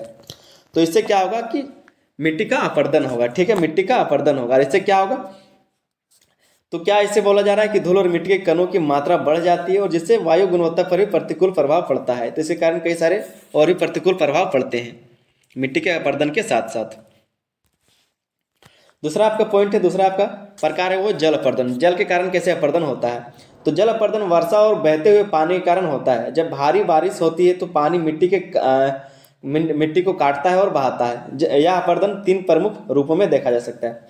जल अपरदन में मिट्टी कैसे बहता है, जल के कारण मिट्टी का अपरदन कैसे होता है, तो आप ऐसे समझ लीजिए कि जब बारिश होगा या फिर बहुत तेज बारिश होगा तो जिसके कारण क्या होगा, तो मिट्टी बहेगा। ठीक है, मतलब अगर कम बारिश हुआ तो जमीन का जो ऊपरी परत है, जो उपजाऊ भूमि का जो ऊपरी परत है वो बह जाएगा। लेकिन अगर उससे थोड़ा सा ज़्यादा बारिश हुआ तो क्या होगा, थोड़ा सा गड्ढा हो जाएगा। और अगर उससे भी ज़्यादा बारिश हुआ तो नली टाइप का बन जाता है। जैसे कि अगर आप गाँव में रहते तो आप वो सब देखे होंगे कि नली टाइप का बन जाता है। ठीक है, तो उसका 3 प्रकार में इसको बांटा गया, जैसे कि शीट अपरदन। तो इसमें क्या होता है कि जब पानी की पतली परत मिट्टी की ऊपरी परत को समान रूप से बहा देती है, उसको क्या कहेंगे, तो शीट अपरदन कहेंगे। जब पानी की जो परत है, जो पानी जो है उसको धरती का जो पहला परत है उसको बहा के सीधा सीधा ले जाता है, उसको कहेंगे शीट अपरदन। मतलब एक सीधा सीधा सा उसका बहा के ले गया, मिट्टी अपरदन हो गया। दूसरा आपका पॉइंट है वो है गली अपरदन। गली अपरदन में क्या होगा कि पानी की तेज धाराओं के कारण भूमि पर गहरे गड्ढे बन जाते हैं। भूमि पर जो है गड्ढा बन जाता है। जैसे मान लीजिए कि यह आपका एक भूमि का टुकड़ा है। ठीक है, अगर एक शीट अपरदन को मान लीजिए तो शीट अपरदन के कारण क्या होगा कि सिर्फ ऊपर वाला जो भूमि है उसको उड़ा के ले गया। ठीक है, अब फिर से एक बार आप मान लीजिए एक भूमि का टुकड़ा है और जहाँ पर आप गली अपरदन हो रहा है, अगर वर्षा तेज हुआ तो क्या होगा, इसके कारण जो है ऐसे बन जाएगा। ठीक है, इस तरह का नली बन जाएगा, गली बन जाएगा और मिट्टी का जो थोड़ा सा मतलब गड्ढा टाइप का बनते जाएगा और मिट्टी को बहा के ले जाएगा। और तीसरा जो है आपका रील अपरदन। इसमें क्या होगा, तो पानी की छोटी धाराओं के कारण सतह पर छोटे छोटे नालों का निर्माण होता है। यह समस्या पर्वतीय और मैदानी क्षेत्रों में, दोनों क्षेत्रों में पाई जाती है। इसमें क्या होगा, जो आपका रील अपर्दन है इसमें होगा कि कोई एक क्षेत्र है और जहाँ पर थोड़ा सा मोटा मोटा बन जाएगा, ठीक है, थोड़ा सा मोटा मोटा गड्ढा बन जाएगा, नाली टाइप का बन जाएगा, और इस तरह से मिट्टी का अपर्दन होगा, तो इसको कहेंगे रील अपर्दन। सीट अपर्दन में थोड़ा थोड़ा बहेगा, गली अपर्दन में आपका थोड़ा सा लाइन लाइन बन के जाएगा, गड्ढा होते जाएगा, और जो रील अपर्दन उसमें मोटा गड्ढा होता है, ठीक है। तो इस तरह से जल के कारण भी मिट्टी का अपर्दन होता है। तीसरा जो है गुरुत्वीय अपर्दन। तो यह अपर्दन ढलान वाली भूमि पर गुरुत्वाकर्षण बल के कारण होता है। यह तब होता है जब ढलानों पर मिट्टी की पकड़ कमजोर हो जाती है और वह खिसकने लगती है, जिससे इसे भूस्खलन भी कहा जाता है। यह समस्या पहाड़ी क्षेत्रों में अधिक पाई जाती है। गुरुत्वीय बल के कारण जो है अपर्दन होता है मिट्टी का, उसको भूस्खलन भी कहा जाता है। जबकि कई कई बार क्या होता है कि थोड़ा थोड़ा मात्रा में मिट्टी गिरता है, तो उसको डायरेक्ट भूस्खलन नहीं कहेंगे। भूस्खलन तब बोलते हैं जब उससे नुकसान होता है ज़्यादा, तब उसको बोलते हैं भूस्खलन, जब बहुत सारा मिट्टी नीचे आ जाता है। लेकिन अगर थोड़ा थोड़ा गिर रहा है तो उसको मृदा अपर्दन कहेंगे, ठीक है। और भूस्खलन उसी का बड़ा रूप है, तो भूस्खलन उसी को कहा जाता है। चौथा आपका पॉइंट है, चौथा प्रकार है हिम अपर्दन। तो हिम के कारण कैसे अपर्दन होता है मिट्टी का, तो यह अपर्दन हिमनद के खिसकने के कारण होता है। हिमनद अपने मार्ग से मिट्टी और चट्टानों को काटते और हटाते हुए आगे बढ़ते हैं। यह प्रक्रिया ठंडे और ऊंचाई वाले क्षेत्रों में देखी जाती है।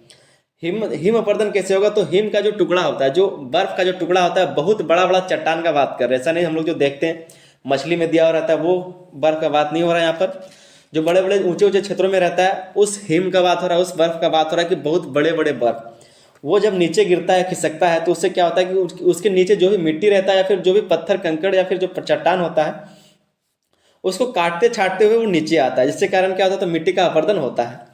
पांचवा आपका प्रकार है मानवीय अपर्दन। मानव के द्वारा कैसे अपर्दन होता है, तो मानवीय गतिविधियां जैसे वनों की कटाई, खनन, शहरीकरण और अत्यधिक कृषि मिट्टी के अपर्दन को बढ़ावा देती है। इन गतिविधियों से मिट्टी का प्राकृतिक आवरण नष्ट हो जाता है, जिससे वह बाहरी कारकों के प्रति अधिक संवेदनशील हो जाती है। मानवीय अपर्दन कैसे, तो मानव के द्वारा कैसे अपर्दन होता है, जैसे वनों की कटाई के कारण जब वन कट जाएंगे तो वहाँ पर जो मिट्टी है, अगर जंगल ही नहीं रहेगा तो जो मिट्टी है उसको पकड़ेगा कौन, जड़ रहता है, जंगल रहता है, तो वनों का जो वन में जो पेड़ पौधा रहता है उसके कारण मिट्टी को पकड़ के रहता है। अगर जंगल नहीं रहेगा तो मिट्टी को पकड़ने वाला नहीं रहेगा, तो जब बारिश होगा तो बारिश में सारा मिट्टी बह जाएगा, जो उपजाऊ मिट्टी है वो भी चला जाएगा और जो ऊपरी परत है वो भी चला जाएगा। खनन के कारण भी जंगल को काटा जाता है, शहरीकरण के भी कारण जो जंगल को काटा जाता है, और अत्यधिक कृषि के कारण भी जो है इसमें इस तरह का मिट्टी अपर्दन को देखा जाता है। अत्यधिक कृषि के कारण भी, अगर लगातार एक ही जगह पर एक ही तरह की फसल को उगाया जाए या फिर जो जंगल उसको काट के कृषि भूमि में बदला जाए, तो ये सब अपर्दन का कारण है, मिट्टी अपर्दन का कारण होता है। फिर यहाँ से हम लोग देखेंगे मिट्टी अपर्दन के कारण को। ये सब प्रकार देख लिया, मिट्टी अपर्दन के हम लोग कारण को जानेंगे कि मिट्टी अपर्दन के क्या क्या कारण होते हैं। सबसे पहला है आपका प्राकृतिक कारण को। तो प्राकृतिक कारण में क्या क्या आता है, तो मिट्टी अपर्दन में प्रकृति की भूमिका महत्वपूर्ण है। भारी बारिश के कारण जलधाराएं मिट्टी को बहा ले जाती हैं, तेज हवाएं सूखे और खुले क्षेत्रों में मिट्टी को उड़ाकर ले जाती है, भूकंप और ज्वालामुखी जैसी घटनाएं भी मिट्टी को अस्थिर बना देती है, बर्फ की परतें खिसकने के कारण मिट्टी और चट्टानों का क्षरण होता है। प्राकृतिक कारणों से अपर्दन सामान्यतः धीमी गति से होता है, लेकिन लंबे समय से इसका प्रभाव गंभीर हो सकता है। जो भी हमने ऊपर देखा, अभी जो भी हमने ऊपर प्रकारों के बारे में बात की, जो प्राकृतिक प्रकार थे उसी को हम लोग यहाँ पर लिखेंगे छोटा करके, ताकि वो कारण बन सके और कारण में एक छोटा सा इसको रूप दे सके। तो प्राकृतिक कारण में जैसे आप देख सकते हैं क्या लिखा है, तो हवा के कारण होता है, ज्वालामुखी कारण होता है, या फिर जो स्थिर जो बर्फ के खिसकने से हो रहा था, या फिर बाढ़ के कारण जो हो रहा था, या फिर जो बारिश हो रहा था उसके कारण जो मिट्टी अपर्दन हो रहा था, तो ये सब कारण प्राकृतिक कारण माना जाता है। दूसरा कारण है मानवीय कारण। तो मानव जनित गतिविधियां मिट्टी अपर्दन के मुख्य कारणों में से एक है। मानव जनित कैसे कैसे मानव द्वारा अपर्दित होता है मिट्टी का, कैसे होता है, सबसे पहला जो कारण है वो वनों का कटाई। हर बार ये वनों का कटाई बहुत ही महत्वपूर्ण है मृदा अपर्दन में, तो हर बार इसको लिखना है। तो जब पेड़ काटे जाते हैं तो मिट्टी को स्थिर रखने वाली जड़ें नष्ट हो जाती हैं, जिससे मिट्टी बहने लगती है। वही बात है जो मैंने पहले बताया कि अगर पेड़ नहीं रहेगा तो मिट्टी को पकड़ने वाला जो जड़ रहता है वही नहीं रहेगा, तो मिट्टी कैसे बचेगा, बारिश जब होगा तो वो भाग के चल जाएगा। दूसरा पॉइंट है अत्यधिक खेती। तो बार बार खेती करने से मिट्टी की संरचना कमजोर हो जाती है और उसमें पोषक तत्वों की कमी हो जाती है। बार बार अगर आप उसी जगह पर खेती करेंगे और उसी चीज़ का खेती करेंगे, उसी फसल का खेती करेंगे, तो वहाँ का जो पोषक तत्व उर्वरकता है वो खत्म हो जाएगा और वहाँ पर कृषि नहीं होगा, वहाँ पर खेती नहीं किया जा सकेगा। तो ये सभी कारण है। आपका अगला कारण है खनन और शहरीकरण। तो खनन और शहरीकरण के कारण क्या है, इन गतिविधियों के कारण मिट्टी की परतें हटाई जाती हैं, जिससे वह अपर्दन के प्रति अधिक संवेदनशील हो जाता है। इसके कारण क्या है, शहरीकरण या फिर खनन के कारण मिट्टी के परत को हटा दिया जाता है, जिससे मृदा अपर्दन का एक कारण बनता है। जिससे क्या होता है कि वह अपरदन के प्रति और अधिक संवेदनशील हो जाता है, सेंसिटिव हो जाता है। जब भी बारिश होगा या फिर कुछ भी होगा तो मृदा चला जाएगा, बह के चला जाएगा या फिर हवा से उड़ के चला जाएगा। अगला आपका पॉइंट है अतिचारण। अतिचारण का मतलब ज़्यादा पशु को चराना, ठीक है। तो अत्यधिक पशु चराई से मिट्टी पर वनस्पति आवरण कम हो जाता है। आवरण का मतलब क्या है, आना या फिर उगना, ठीक है। तो अत्यधिक पशु चराई से मिट्टी पर वनस्पति आवरण कम हो जाती है, जिससे मिट्टी खुली और अस्थिर हो जाती है। जिससे मिट्टी क्या है कि खुला हो जाता है और अस्थिर हो जाता है। अगर वनस्पति नहीं रहेगा तो मिट्टी ज़्यादा सूखेगा, और सूखेगा तो हवा उसको उठा के ले जाएगा, और अगर बारिश होगा तब पानी उसको बहा के ले जाएगा। तो ये सब कारण है कुछ। यहाँ पर हम लोग देखेंगे मिट्टी अपर्दन के प्रभाव को। मिट्टी अपर्दन के प्रकार को देख लिए, उसके कारण को देख लिया। अब हम लोग देखेंगे इसके प्रभाव को, क्या क्या प्रभाव होता है मिट्टी अपर्दन के कारण। पहला जो प्रभाव है इसका वो है मिट्टी की उर्वरता में कमी। तो मिट्टी की उपजाऊ परत के हटने से कृषि भूमि बंजर हो जाती है, पौधे के लिए आवश्यक पोषक तत्वों की कमी हो जाती है, जिससे फसल जो उत्पादन में गिरावट आता है। जिससे क्या होगा कि फसल उत्पादन में गिरावट देखा जाएगा। तो मिट्टी की उर्वरता में कमी आ जाता है मिट्टी के अपर्दन के कारण। इसका प्रभाव है, दूसरा प्रभाव है जलवायु का प्रभाव, जलवायु पर प्रभाव, ठीक है। तो मिट्टी के अपर्दन के कारण वनों का विनाश होता है, जिससे जलवायु संतुलन बिगड़ता है। यह समस्या सूखा और बाढ़ जैसी आपदाओं को जन्म देती है। बाढ़ का बात करें, अगर जंगल रहेगा तो जब बाढ़ आता है तो जंगल में थोड़ा सा पानी जो है रुक जाता है या फिर धीरे हो जाता है, जिससे विनाश जो है कम होता है। लेकिन अगर जंगल नहीं रहेगा तो बाढ़ आएगा, और बाढ़ आएगा तो जाहिर सा बात है विनाश तो होगा, साथ ही मिट्टी को भी बहा के ले जाएगा। तो इससे भी होता है, और इसके कारण जो है जलवायु पर प्रभाव पड़ता है।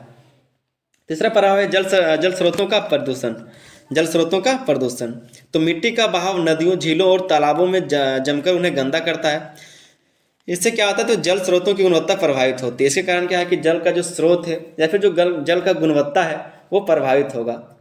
मिट्टी के बहने से क्या होगा, नदी में या फिर जो तालाब है या फिर झील है वहाँ पर बह के जाएगा, जिससे पानी जो है गंदा हो जाएगा। तो ये सब क्या होगा, इसका ये भी एक प्रभाव है इसका मिट्टी अपर्दन का। चौथा प्रभाव इसका आप देख सकते हैं आर्थिक नुकसान। आर्थिक नुकसान कैसे होता है, तो फसल उत्पादन में कमी और प्राकृतिक आपदाओं के कारण किसानों और स्थानीय समुदायों को आर्थिक नुकसान झेलना पड़ता है। आर्थिक नुकसान भी होता है इससे, फसल उत्पादन में कमी आ जाता है, किसानों को भारी नुकसान होता है। तो ये सब कुछ इसके प्रभाव थे, ठीक है। उसके बाद हम लोग देखेंगे मिट्टी अपर्दन को रोकने के कुछ उपाय। जहाँ भी हम लोग प्रभाव का बात करेंगे वहाँ पर आप लोगों को उपाय लिखना जरूरी है, ठीक है। आप 2 ही उपाय लिखें, लेकिन उपाय जरूर लिखेंगे। पहला पॉइंट है आपका वृक्षारोपण। तो वनस्पतियां मिट्टी को स्थिर रखने में सहायक होती हैं। वनों की कटाई को रोककर और अधिक से अधिक पेड़ लगाकर अपर्दन को कम किया जा सकता है, ठीक है। वनों की कटाई को रोक के और अधिक से अधिक पेड़ लगाकर जो है इसका मिट्टी अपर्दन को कम किया जा सकता है। आपका दूसरा पॉइंट है नियंत्रित कृषि। तो समोच्च खेती, टेरेस खेती या फिर मिश्रित फसलें उगाने से मिट्टी स्थिर रखा जा सकता है। मतलब अगर मिला के फसल जो उगाया जाए, अगर टेरेस खेती का उपयोग किया जाए, फिर समोच्च खेती का उपयोग किया जाए, तो इससे क्या होगा कि मिट्टी का जो है कटाव वो कम होगा और मिट्टी अपर्दन कम होगा, ठीक है। ये सब कुछ उपाय हैं। तीसरा अगर इसका उपाय का बात करें वो है जल संरक्षण। तो चेक डैम का मतलब होता है छोटा डैम, ठीक है, जो जल निकास के जगह पर बनाया जाता है, इसको निकालने के लिए बनाया जाता है। तो चेक डैम, बांध और जलाशयों का निर्माण करके पानी के बहाव को नियंत्रित किया जा सकता है। ये सब चीज़ों को करके जो है आपका पानी के बहाव को नियंत्रित किया जा सकता है, ठीक है। तो जिसके कारण जल का जो है मिट्टी का अपर्दन कम होगा। बाढ़ जैसी समस्याएं नहीं होगी तो मिट्टी का अपर्दन भी कम होगा। तो अगला पॉइंट है, अगला जो उपाय है वो है जन जागरूकता। जन जागरूकता बहुत ही जरूरी हर चीज़ के लिए। अगर आपको कोई भी अपराध या फिर किसी भी चीज़ को रोकना है तो जन जागरूकता होना चाहिए, क्योंकि लोग जब तक नहीं समझेंगे तब तक आप सिर्फ कानून के माध्यम से या फिर आप उसको जबरदस्ती कोई काम नहीं करवा सकते। इसलिए लोगों को जागरूक कराना भी जरूरी है। इसलिए हर चीज़ों के लिए जो है जागरूकता अभियान चलाया जाता है। तो जन जागरूकता, स्थानीय समुदायों को मिट्टी अपर्दन के दुष्प्रभाव और रोकथाम के तरीकों के बारे में शिक्षित करना आवश्यक है। जो भी स्थानीय समुदाय है उसको मिट्टी अपर्दन के दुष्प्रभाव के बारे में या फिर रोकथाम के तरीकों के बारे में शिक्षित करना आवश्यक है, ठीक है दोस्तों। ये कुछ उपाय हो गए। उसके बाद हम लोग निष्कर्ष को लिखेंगे। निष्कर्ष को आप हर बार लिखेंगे। निष्कर्ष में क्या लिखना है, जो भी ऊपर लिखा था उसी को 2-3 लाइन में छोटा करके लिख देना है, ठीक है। तो मिट्टी अपर्दन एक गंभीर पर्यावरणीय समस्या है जो हमारे कृषि, जलवायु और प्राकृतिक संसाधनों को नुकसान पहुंचाती है। इसे नियंत्रित करने के लिए सतत प्रयास और प्रभावी उपाय आवश्यक हैं। प्राकृतिक संसाधनों का सतत उपयोग और सामूहिक जागरूकता से इस समस्या का समाधान संभव है, ठीक है। तो इस तरह से कुछ निष्कर्ष में लिख देना है। और ये आपका एक 15 नंबर का क्वेश्चन था। उम्मीद करते हैं कि बहुत अच्छे से आपको समझ में आ गया होगा। चैनल पर अगर नहीं था तो चैनल को सब्सक्राइब जरूर कर ले। साथ ही अपने दोस्तों तक इस वीडियो को ज़्यादा से ज़्यादा शेयर करें ताकि वे लोग भी तैयारी कर सकें। चलिए मिलते हैं अगले वीडियो में, तब तक के लिए धन्यवाद। जय हिंद। हेलो मेरे दोस्तों, स्वागत है आप सभी का आपके अपने YouTube channel SS study material पर। दोस्तों हम लोग देख रहे हैं सेमेस्टर 4 का BSc 2 का एक बहुत ही इंपॉर्टेंट क्वेश्चन आपका है कि पर्यावरण अवनयन से क्या आशय है, इसके कारणों एवं प्रभावों की विवेचना करें। क्वेश्चन को अगर आप लोग अच्छे से समझ लेते हैं और अगर आप ये जान लेते हैं कि क्वेश्चन की क्या मांग है, क्या वो चाहता है, तो आप इसका आंसर आराम से दे सकते हैं। ठीक है, क्वेश्चन क्या है कि पर्यावरण अवनयन से क्या आशय है, इसके कारणों एवं प्रभावों की विवेचना करें। दोस्तों चैनल पर अगर नए तो चैनल को सब्सक्राइब कर लीजिए, क्योंकि सारे सेमेस्टर की तैयारी आपका इस चैनल पर कराया जाएगा और सेमेस्टर 4 का पूरा सभी सब्जेक्ट का तैयारी भी इस चैनल पर कराया जाएगा। तो चैनल को आप लोग सब्सक्राइब जरूर कर लें। आइए समझते हैं क्वेश्चन के आंसर को। ठीक है, पूछा जा रहा है पर्यावरण अवनयन को, अवनयन का मतलब क्या होता है। अवनयन का मतलब होता है कम होना, नीचे गिरना, या फिर आप समझ लीजिए किसी भी चीज को जो ऊपर है उसको नीचे ले आना, उसी को बोलते हैं अवनयन। तो पर्यावरण के बारे में बात करें तो पर्यावरण को कैसे नीचे लाया जा रहा है, उसका क्या मतलब है, इसके कारणों और प्रभावों की विवेचना करना है। ठीक है, तो पर्यावरण अवनयन को हम लोग सबसे पहले समझते हैं। लिखा है कि पर्यावरण अवनयन का तात्पर्य है पर्यावरण की गुणवत्ता में गिरावट या उसमें असंतुलन उत्पन्न होना। पर्यावरण अवनयन का तात्पर्य है कि पर्यावरण की जो गुणवत्ता है उसमें गिरावट आना या फिर उसमें जो असंतुलन है उसका उत्पन्न होना। ठीक है, तो यह प्राकृतिक संसाधनों जैसे वायु, जल, मिट्टी, वन और जैव विविधता के प्रति दोहन और प्रदूषण के कारण होता है। ये सब किसके कारण होता है, तो प्राकृतिक संसाधन जैसे वायु, जल, मिट्टी या फिर वन, जैव विविधता के प्रति दोहन के कारण, प्रदूषण के कारण ये सब होता है। यह प्रक्रिया मानव और प्रकृति दोनों के लिए हानिकारक होती है और सतत विकास में बाधा उत्पन्न करती है। क्या होता है, तो ये दोनों के लिए, प्रकृति हो या फिर मानव, दोनों के लिए ये हानिकारक है और सतत विकास में बाधा उत्पन्न करता है। यहाँ पर आप देख सकते हैं कि कुछ जो परिभाषा है जो यूनाइटेड नेशंस जिन्होंने दिया है, तो यूनाइटेड नेशंस एनवायरनमेंट प्रोग्राम के अनुसार दिया गया। उन्होंने क्या कहा है पर्यावरण अवनयन के बारे में, तो उनका कहना है कि पर्यावरण अवनयन वह प्रक्रिया है जिससे प्राकृतिक संसाधनों और पारिस्थितिकी तंत्रों की गुणवत्ता कम हो जाती है, जिससे जीवन को आवश्यक पर्यावरणीय सेवाओं की उपलब्धता प्रभावित होती है। ठीक है, ये कौन कह रहा है, तो यूनाइटेड नेशंस एनवायरनमेंट प्रोग्राम। ठीक है, ये क्या कह रहा है कि पर्यावरण जो अवनयन है, पर्यावरण का जो कमी है या फिर जो गिरावट है, वह एक प्रक्रिया है जिसमें प्राकृतिक संसाधनों और पारिस्थितिकी तंत्रों की गुणवत्ता कम हो जाती है, जिससे जीवन को आवश्यक पर्यावरणीय सेवाओं की उपलब्धता प्रभावित होती है। ठीक है, दूसरा जो है वर्ल्ड बैंक के अनुसार वो क्या कहता है, वर्ल्ड बैंक क्या कहता है, तो पर्यावरण अवनयन का अर्थ है पर्यावरणीय संसाधनों का ह्रास और प्रदूषण के कारण उनकी उत्पादकता और सेवाओं में कमी आना। ठीक है, जो पर्यावरणीय संसाधन है उसका ह्रास या फिर प्रदूषण के कारण उनकी उत्पादकता और सेवाओं में कमी आना, उसी को कहा जाता है पर्यावरण अवनयन, पर्यावरण में गिरावट। यहाँ पर हम लोग देखेंगे पर्यावरण अवनयन के कुछ कारण को कि क्या क्या कारण होते हैं पर्यावरण अवनयन के, पर्यावरण गिरावट के। क्या लिखा है कि पर्यावरण अवनयन के मुख्य कारणों को प्राकृतिक और मानव जनित दो श्रेणियों में विभाजित किया जा सकता है। इसको दो भागों में बांटा जा सकता है, एक है आपका मानव जनित और दूसरा है प्राकृतिक।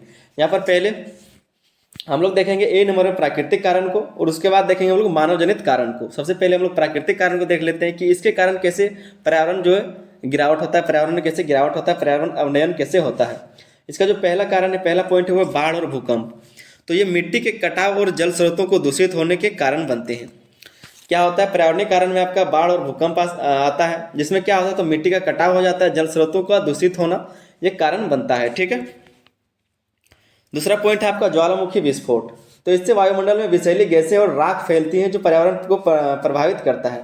ज्वालामुखी विस्फोट के कारण क्या होगा, तो उसमें गैस निकलेगा बहुत सारा पॉल्यूशन उससे होगा, तो उससे क्या होगा, तो पर्यावरण भी प्रभावित होगा, पर्यावरण को भी प्रदूषित करेगा। तीसरा पॉइंट है सूखा और मरुस्थलीकरण। तो ये प्राकृतिक घटनाएं भूमि को बंजर और अनुत्पादक बना देती है। ठीक है, मतलब अनुत्पादक का मतलब है कि वहाँ पर उपजाऊ नहीं होगा, उपजाऊ भूमि वहाँ से खत्म हो गया। तो सूखा और मरुस्थलीकरण भी एक कारण है, प्राकृतिक कारण है। ठीक है, पर्यावरण अवनयन का। दूसरा हम लोग पॉइंट देखेंगे मानव जनित कारण को। पहले हमने देखा प्राकृतिक कारण को, अब देखेंगे मानव जनित कारण को, मानव द्वारा कैसे कैसे काम किए जाते हैं जिनके कारण पर्यावरण अवनयन होता है, पर्यावरण में गिरावट होता है। सबसे पहला जो है वो है वनों की कटाई। तो वनों को अंधाधुंध काटने से पर्यावरणीय संतुलन बिगड़ता है। पेड़ों के कटने से जैव विविधता घटती है, मिट्टी का क्षरण बढ़ता है और जलवायु पर नकारात्मक प्रभाव पड़ता है। तो ये सब चीज़ें होती है। ठीक है, वनों की कटाई से क्या होता है, तो पर्यावरण जो है संतुलन उसमें बिगड़ेगा, साथ ही में क्या होगा, जैव विविधता भी घटेगा और मिट्टी का क्षरण बढ़ता है और जलवायु पर नकारात्मक प्रभाव पड़ता है। तो वनों की कटाई से ये सब होता है। दूसरा पॉइंट है औद्योगिकरण। तो उद्योगों से निकलने वाला धुआं और रासायनिक कचरा वायु, जल और मिट्टी को प्रदूषित करता है। यह संसाधनों के अत्यधिक दोहन और प्रदूषण का मुख्य स्रोत है। यह क्या है, संसाधनों के अत्यधिक दोहन और प्रदूषण का मुख्य स्रोत है औद्योगिकरण। औद्योगिकरण में क्या होता है, तो बहुत सारे संसाधन का उपयोग वहाँ पर किया जाता है, दोहन किया जाता है, इससे जो प्रदूषण है बहुत ज़्यादा फैलता है। तीसरा पॉइंट है शहरीकरण। ये सब हम लोग क्या देख रहे हैं, ये हम लोग देख रहे हैं जो पर्यावरण अवनयन में हमारा जो हाथ है, मानव जनित जो कारण है, उसके कारण कैसे पर्यावरण प्रदूषित होता है या फिर पर्यावरण अवनयन होता है, पर्यावरण गिरावट होता है। तीसरा जो पॉइंट है वो है शहरीकरण। तो शहरों के विस्तार के लिए कृषि भूमि और वनों को नष्ट किया जाता है, जिससे जैव विविधता घटती है और संसाधनों पर दबाव बढ़ता है। ठीक है, शहरीकरण के कारण क्या होगा, तो जो भूमि है, जो जंगल है, उसको काटा जाएगा, क्योंकि वहाँ पर शहर बसाना है, रोड पार करना है या फिर वगैरह वगैरह जो भी काम है वो करना है, तो जंगलों को काटा जाएगा। इससे क्या होगा, तो जैव विविधता भी घटेगी। जंगल में बहुत सारे जीव एक साथ रहते हैं तो उसको जैव विविधता कहा जाता है। तो जो जैव विविधता या फिर जो वन में रहने वाले जीव, उनका आवास खत्म हो जाएगा, आवास बिगड़ जाएगा, उनमें जो बच्चे देने का जो समय होता है वो सब खत्म हो जाएगा। तो क्या होगा, जैव विविधता भी खत्म होता जाएगा धीरे धीरे। तो शहरीकरण भी एक कारण है। ठीक है, चौथा पॉइंट है प्रदूषण। प्रदूषण कैसे काम करता है, प्रदूषण में सबसे पहले है जल प्रदूषण। ठीक है, तो औद्योगिक और घरेलू कचरे के जल स्रोतों में मिलाने से होता है। जल प्रदूषण कैसे होगा, तो औद्योगिक और घरेलू कचरे के जल स्रोतों में मिलाने से होता है ये सब। ठीक है, प्रदूषण। और वायु प्रदूषण कैसे होगा, तो वाहन और उद्योग वायुमंडल में विषैली गैसों उत्सर्जित करते हैं, तो इससे होता है वायु प्रदूषण। हमारे द्वारा ये सब किया जा रहा है। जैसे हमने बात किया पहले जल प्रदूषण का, जो भी हमारे उद्योग द्वारा निकलता है या फिर जो हमारे घरों से निकलता है उसको हम जल में डाल देते हैं, तो वो जल प्रदूषण हो जाता है। फिर वायु प्रदूषण जैसे, तो हम जो गाड़ी चलाते हैं या फिर जो उद्योग उपयोग करते हैं, जो फैक्ट्रियाँ होती हैं, उनसे जो वायुमंडल में विषैली गैस उत्सर्जित होता है या फैलता है वायुमंडल में गैस, वो उससे क्या होता है, तो वायु प्रदूषण होता है, जिससे पर्यावरण अवनयन होता है, पर्यावरण में गिरावट देखा जाता है। तीसरा पॉइंट है आपका मिट्टी प्रदूषण। तो वो कैसे होगा, तो रासायनिक उर्वरकों और कीटनाशकों का अत्यधिक उपयोग मिट्टी की गुणवत्ता को नुकसान पहुंचाता है। जब हम लोग खाद का उपयोग ज़्यादा से ज़्यादा करते हैं, कीटनाशक का ज़्यादा से ज़्यादा उपयोग करते हैं, तो उससे मिट्टी खराब होती है। और बार बार फसल उगाने से भी, एक ही तरह के बार बार फसल उगाने से भी मिट्टी बंजर होता है और वहाँ पर फसल कम उगने लगता है। तो ये सब कुछ कारण है हमारा। पांचवा पॉइंट है कृषि गतिविधियां। तो अत्यधिक रासायनिक उर्वरकों और कीटनाशकों का उपयोग पर्यावरण को नुकसान पहुंचाता है। साथ ही जल स्रोत का अत्यधिक दोहन भी पर्यावरण अवनयन को बढ़ाता है। जल स्रोत का भी अत्यधिक दोहन अगर किया जाएगा तो पर्यावरण अवनयन को उससे भी बढ़ावा मिलेगा। ठीक है, कृषि गतिविधि में कैसे, तो जो रासायनिक उर्वरक मिलाते हैं या फिर कीटनाशकों का उपयोग किया जाता है उससे भी नुकसान होता है, और जल का अत्यधिक दोहन से भी। छठा पॉइंट है आपका ऊर्जा के गैर नवीकरणीय स्रोतों का उपयोग। ऊर्जा के गैर नवीकरणीय का मतलब क्या है, जो एक ही बार उपयोग होता है और उसको बनने में लाखों साल लग जाता है। जैसे आपका कोयला हो गया, ठीक है, कोयला एक बार उपयोग हो गया, उसके बाद उसको दोबारा उपयोग नहीं कर सकते, और जो कोयला है, जो बना हुआ कोयला है, उसको फिर दोबारा बनने में उतना, जैसे कोयला बनने के लिए लाखों साल लगते हैं। तो ये हो गया आपका गैर नवीकरणीय स्रोत। तो उसका उपयोग कैसे होगा, ठीक है, तो कोयला, पेट्रोलियम और प्राकृतिक गैस जैसे ऊर्जा स्रोतों का अत्यधिक उपयोग वायु प्रदूषण और जलवायु परिवर्तन का कारण बनता है। ये सब जलवायु परिवर्तन का या फिर जो आपका पर्यावरण अवनयन है उसका कारण ये सब बनता है। आपका सातवां पॉइंट है जनसंख्या वृद्धि। जनसंख्या वृद्धि कैसे हो, तो जैसे जैसे जनसंख्या बढ़ेगा वैसे वैसे संसाधनों की मांग बढ़ेगी और वैसे वैसे प्रदूषण भी बढ़ेगा और उससे पर्यावरण में गिरावट दिखेगा, पर्यावरण अवनयन बनेगा वो। तो बढ़ती जनसंख्या के कारण प्राकृतिक संसाधनों की मांग बढ़ती है, जिससे अनेक अत्यधिक दोहन और प्रदूषण का खतरा उत्पन्न होता है। ठीक है, आठवां नंबर पॉइंट है जलवायु परिवर्तन। तो ग्लोबल वार्मिंग और मौसम के बदलाव प्राकृतिक पर्यावरण को नुकसान पहुंचाते हैं। तापमान में वृद्धि और अनियमित वर्षा पर्यावरण संतुलन को बिगाड़ते हैं। तापमान में वृद्धि होगा या फिर अनियमित जो वर्षा होती है, जैसे मई से जून जुलाई अगस्त तक वर्षा होने का समय है, लेकिन अगर ठंडी के दिन में ऐसा वर्षा होने लगे तो क्या होगा इसमें, तो तापमान में वृद्धि के कारण क्या होता है, और जो अनियमित वर्षा है उससे पर्यावरणीय संतुलन को बिगड़ता है। इस सबसे ग्लोबल वार्मिंग और फिर मौसम के बदलाव से भी पर्यावरण जो आपका पर्यावरण है उसमें नुकसान पहुंचाता है, पर्यावरण अवनयन होता है, पर्यावरण में गिरावट देखा जाता है।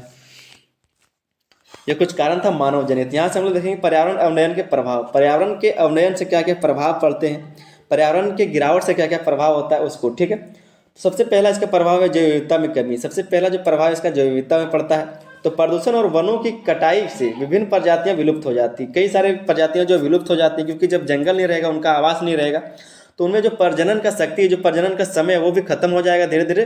कुछ कुछ जो प्रजाति वो विलुप्त हो जाएगा। तो जैव विविधता में इसका कमी देखा जाता है। पर्यावरण अवनयन का दूसरा प्रभाव है प्राकृतिक आपदाओं में वृद्धि। तो मिट्टी का कटाव, मरुस्थलीकरण और जलवायु परिवर्तन आपदाओं की तीव्रता और आवृत्ति को बढ़ा रहे हैं।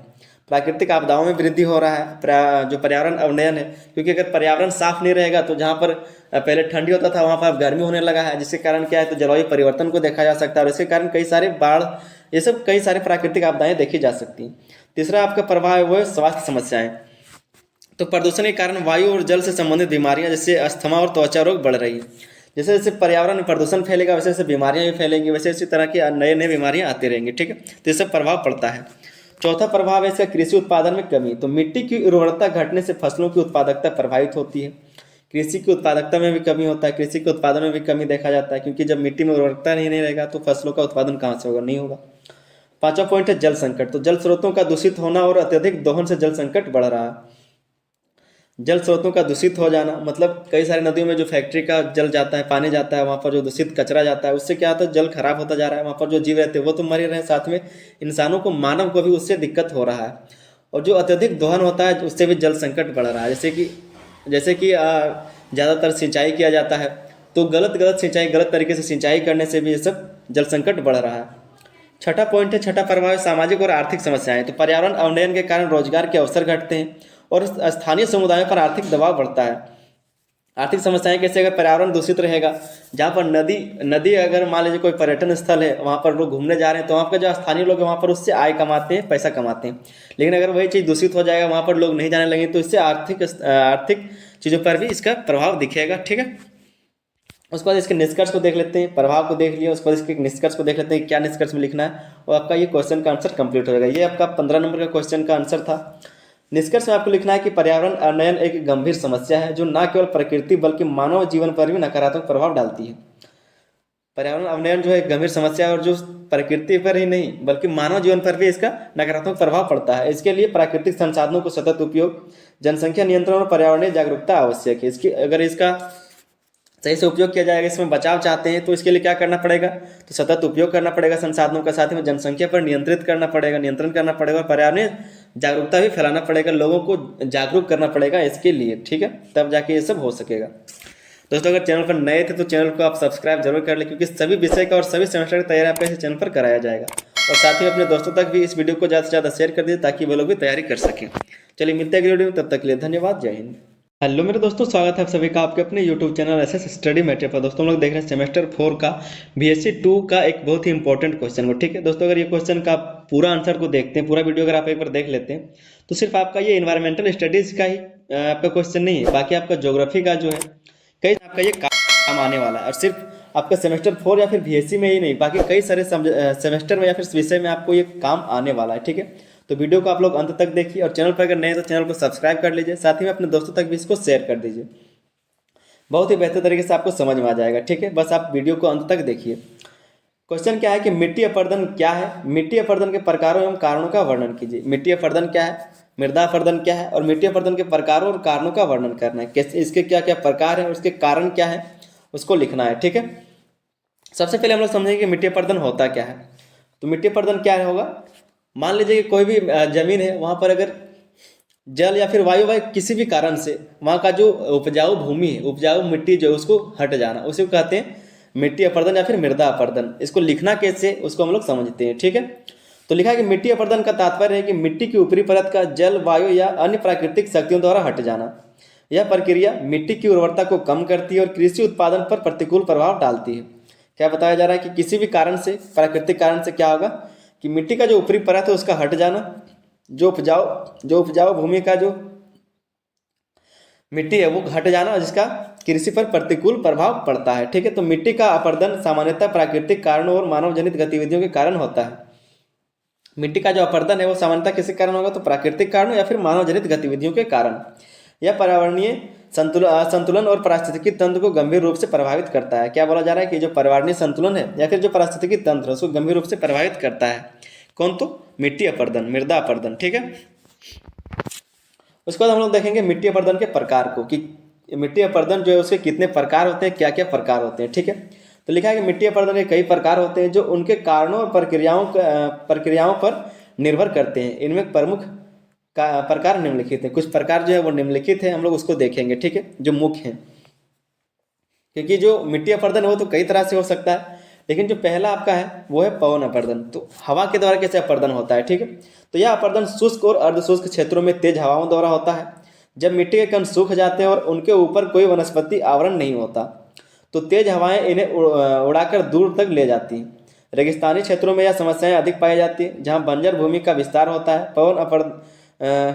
अपरदन के कारण हवा में धूल और मिट्टी के कणों की मात्रा बढ़ जाती है, जिससे वायु गुणवत्ता पर प्रतिकूल प्रभाव पड़ता है। कहने का मतलब है कि पवन अपरदन का मतलब है कि जहाँ पर शुष्क या फिर अर्धशुष्क जो क्षेत्र है वहाँ पर क्या होगा, तो तेज हवाओं के कारण जब मिट्टी सूख जाएगा, जब मिट्टी वहाँ पर सूख जाएगा और कोई वनस्पति नहीं रहेगा मिट्टी को पकड़ने के लिए, तो क्या होगा कि वहाँ से जो मिट्टी हो उड़ा के दूसरे जगह पर ले जाएगा, कहीं दूर ले जाएगा। तो इससे क्या होगा कि मिट्टी का अपरदन होगा। ठीक है, मिट्टी का अपरदन होगा। इससे क्या होगा, तो क्या इससे बोला जा रहा है कि धूल और मिट्टी के कणों की मात्रा बढ़ जाती है और जिससे वायु गुणवत्ता पर भी प्रतिकूल प्रभाव पड़ता है। तो इसके कारण कई सारे और भी प्रतिकूल प्रभाव पड़ते हैं मिट्टी के अपरदन के साथ साथ। दूसरा आपका पॉइंट है, दूसरा आपका प्रकार है वो जल अपरदन। जल के कारण कैसे अपरदन होता है, तो जल अपरदन वर्षा और बहते हुए पानी के कारण होता है। जब भारी बारिश होती है तो पानी मिट्टी को काटता है और बहाता है। यह अपरदन 3 प्रमुख रूपों में देखा जा सकता है। जल अपरदन में मिट्टी कैसे बहता है, जल के कारण मिट्टी का अपरदन कैसे होता है, तो आप ऐसे समझ लीजिए कि जब बारिश होगा या फिर बहुत तेज बारिश होगा तो जिससे कारण क्या होगा, तो मिट्टी बहेगा। ठीक है, मतलब अगर कम बारिश हुआ तो जमीन का जो ऊपरी परत है, जो उपजाऊ भूमि का जो ऊपरी परत है वो बह जाएगा। लेकिन अगर उससे थोड़ा सा ज़्यादा बारिश हुआ तो क्या होगा, थोड़ा थोड़ा सा गड्ढा हो जाएगा। और अगर उससे भी ज़्यादा बारिश हुआ तो नली नली टाइप का बन जाता है। जैसे कि अपने आप अगर आप गाँव में रहते तो आप वो सब देखे होंगे कि नली नली टाइप का बन जाता है। ठीक है, तो उसका 3 प्रकार में इसको बांटा गया, जैसे कि शीट अपरदन। तो इसमें क्या होता है कि जब पानी की पतली परत मिट्टी की ऊपरी परत को समान रूप से बहा देती है, उसको क्या कहेंगे, तो शीट अपरदन कहेंगे। जब पानी की जो परत है, जो पानी जो है उसको धरती का जो पहला परत है उसको बहा के सीधा सीधा ले जाता है, उसको कहेंगे शीट अपरदन। मतलब एक सीधा सीधा सा उसका बहा के ले गया, मिट्टी अपरदन हो गया। दूसरा आपका पॉइंट है वो है गली अपरदन। गली अपरदन में क्या होगा कि पानी की तेज धाराओं के कारण भूमि पर गहरे गड्ढे बन जाते हैं। भूमि पर जो है गड्ढा बन जाता है। जैसे मान लीजिए कि यह आपका एक भूमि का टुकड़ा है। ठीक है, अगर एक शीट अपरदन को मान लीजिए तो शीट अपरदन के कारण क्या होगा कि सिर्फ ऊपर ऊपर वाला जो भूमि है उसको उड़ा के ले गया। ठीक है, अब फिर से एक बार आप मान लीजिए एक भूमि का टुकड़ा है और जहाँ पर अब गली अपरदन हो रहा है। अगर वर्षा तेज हुआ तो क्या होगा, इसके कारण जो है ऐसे ऐसे ऐसे ऐसे बन जाएगा। ठीक है, इस तरह का इस तरह का इस तरह का नली बन जाएगा, गली बन जाएगा। और मिट्टी का जो थोड़ा थोड़ा सा मतलब गड्ढा गड्ढा टाइप का बनते जाएगा और मिट्टी को बहा के ले जाएगा। और तीसरा जो है आपका रील अपरदन। इसमें क्या होगा, तो पानी की छोटी धाराओं के कारण सतह पर छोटे छोटे नालों का निर्माण होता है। यह समस्या पर्वतीय और मैदानी क्षेत्रों में, दोनों क्षेत्रों में पाई जाती है। इसमें क्या होगा, जो आपका रील अपरदन है इसमें होगा कि कोई एक क्षेत्र है और जहाँ पर थोड़ा सा मोटा मोटा बन जाएगा। ठीक है, थोड़ा सा मोटा मोटा गड्ढा बन जाएगा, नाली टाइप का बन जाएगा और इस तरह से मिट्टी का अपरदन होगा। तो इसको कहेंगे रील अपरदन। शीट अपरदन में थोड़ा थोड़ा बहेगा। गली अपरदन में आपका थोड़ा सा लाइन लाइन बन के जाएगा, गड्ढा होते जाएगा। और जो रील अपरदन उसमें मोटा गड्ढा होता है। ठीक है, तो इस तरह से जल के कारण भी मिट्टी का अपरदन होता है। तीसरा जो है गुरुत्वीय अपरदन। तो यह अपरदन ढलान वाली भूमि पर गुरुत्वाकर्षण बल के कारण होता है। यह तब होता है जब ढलानों पर मिट्टी की पकड़ कमजोर हो जाती है और वह खिसकने लगती है, जिससे इसे भूस्खलन भी कहा जाता है। यह समस्या पहाड़ी क्षेत्रों में अधिक पाई जाती है। गुरुत्वीय बल के कारण जो है अपरदन होता है मिट्टी का, उसको भूस्खलन भी कहा जाता है। जबकि कई कई बार क्या होता है कि थोड़ा थोड़ा मात्रा में मिट्टी गिरता है तो उसको डायरेक्ट भूस्खलन नहीं कहेंगे। भूस्खलन तब बोलते हैं जब उससे नुकसान होता है ज़्यादा, तब उसको बोलते हैं भूस्खलन जब बहुत सारा मिट्टी नीचे आ जाता है। लेकिन अगर थोड़ा थोड़ा गिर रहा है तो उसको मृदा अपरदन कहेंगे। ठीक, और भूस्खलन उसी का बड़ा रूप है, तो भूस्खलन उसी को कहा जाता है। चौथा आपका पॉइंट है, चौथा प्रकार है हिम अपरदन। तो हिम के कारण कैसे अपरदन होता है मिट्टी का, तो यह अपरदन हिमनद के खिसकने के कारण होता है। हिमनद अपने मार्ग से मिट्टी और चट्टानों को काटते और हटाते हुए आगे बढ़ते हैं। यह प्रक्रिया ठंडे और ऊंचाई वाले क्षेत्रों में देखी जाती है। हिम अपरदन कैसे होगा, तो हिम का जो टुकड़ा होता है, जो बर्फ का जो टुकड़ा होता है, बहुत बड़ा बड़ा चट्टान का बात कर रहे हैं। ऐसा नहीं हम लोग जो देखते हैं मछली में दिया हुआ रहता है वो बर्फ का बात नहीं हो रहा है। यहाँ पर जो बड़े बड़े ऊंचे ऊंचे क्षेत्रों में रहता है उस हिम का बात हो रहा है, उस बर्फ का बात हो रहा है कि बहुत बड़े बड़े बर्फ वो जब नीचे गिरता है, खिसकता है, तो उससे क्या होता है कि उसके नीचे जो भी मिट्टी रहता है या फिर जो भी पत्थर कंकड़ या फिर जो चट्टान होता है उसको काटते छाटते हुए वो नीचे आता है, जिससे कारण क्या होता है, तो मिट्टी का अपरदन होता है। पांचवा आपका प्रकार है मानवीय अपरदन। मानव के द्वारा कैसे अपरदन होता है, तो मानवीय गतिविधियां जैसे वनों की कटाई, खनन, शहरीकरण और अत्यधिक कृषि मिट्टी के अपरदन को बढ़ावा देती है। इन गतिविधियों से मिट्टी का प्राकृतिक आवरण नष्ट हो जाता है, जिससे वह बाहरी कारकों के प्रति अधिक संवेदनशील हो जाती है। मानवीय अपरदन कैसे, तो मानव के द्वारा कैसे अपरदन होता है, जैसे वनों की कटाई के कारण जब वन कट जाएंगे तो वहाँ पर जो मिट्टी है, अगर जंगल ही नहीं रहेगा तो जो मिट्टी है उसको पकड़ेगा कौन, जड़ रहता है, जंगल रहता है, तो वनों का जो वन में जो पेड़ पौधा रहता है उसके कारण मिट्टी को पकड़ के रहता है। अगर जंगल नहीं रहेगा तो मिट्टी को पकड़ने वाला नहीं रहेगा, तो जब बारिश होगा तो बारिश में सारा मिट्टी बह जाएगा, जो उपजाऊ मिट्टी है वो भी चला जाएगा और जो ऊपरी परत है वो भी चला जाएगा।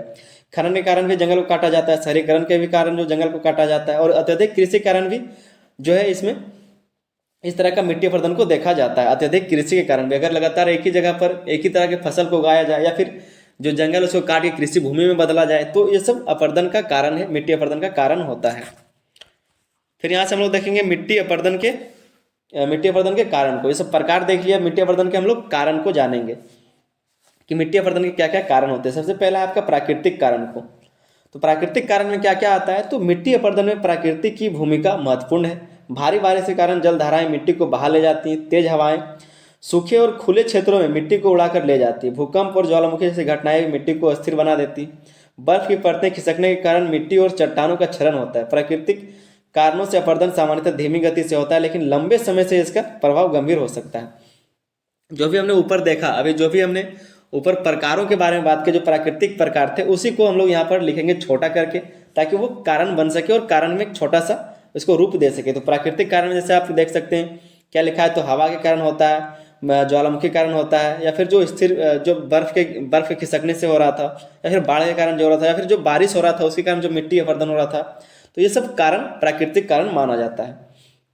दूसरा कारण है मानवीय कारण। तो मानव जनित गतिविधियां मिट्टी अपरदन के मुख्य कारणों में से एक है। मानव जनित कैसे कैसे मानव द्वारा अपरदित होता है मिट्टी का, कैसे होता है। सबसे पहला जो कारण है वो वनों का कटाई। हर बार ये वनों का कटाई बहुत ही महत्वपूर्ण है मृदा अपरदन में, तो हर बार इसको लिखना है। तो जब पेड़ काटे जाते हैं तो मिट्टी को स्थिर रखने वाली जड़ें नष्ट हो जाती हैं, जिससे मिट्टी बहने लगती है। वही बात है जो मैंने पहले बताया कि अगर पेड़ नहीं रहेगा तो मिट्टी को पकड़ने वाला जो जड़ रहता है वही नहीं रहेगा, तो मिट्टी कैसे बचेगा। बारिश जब होगा तो वो बह के चल जाएगा। दूसरा पॉइंट है अत्यधिक खेती। तो बार बार खेती करने से मिट्टी की संरचना कमजोर हो जाती है और उसमें पोषक तत्वों की कमी हो जाती है। बार बार अगर आप उसी जगह पर खेती करेंगे और उसी चीज का खेती करेंगे, उसी फसल का खेती करेंगे, तो वहाँ का जो पोषक तत्व उर्वरकता है वो खत्म हो जाएगा और वहाँ पर कृषि नहीं होगा, वहाँ पर खेती नहीं किया जा सकेगा। तो ये सभी कारण है।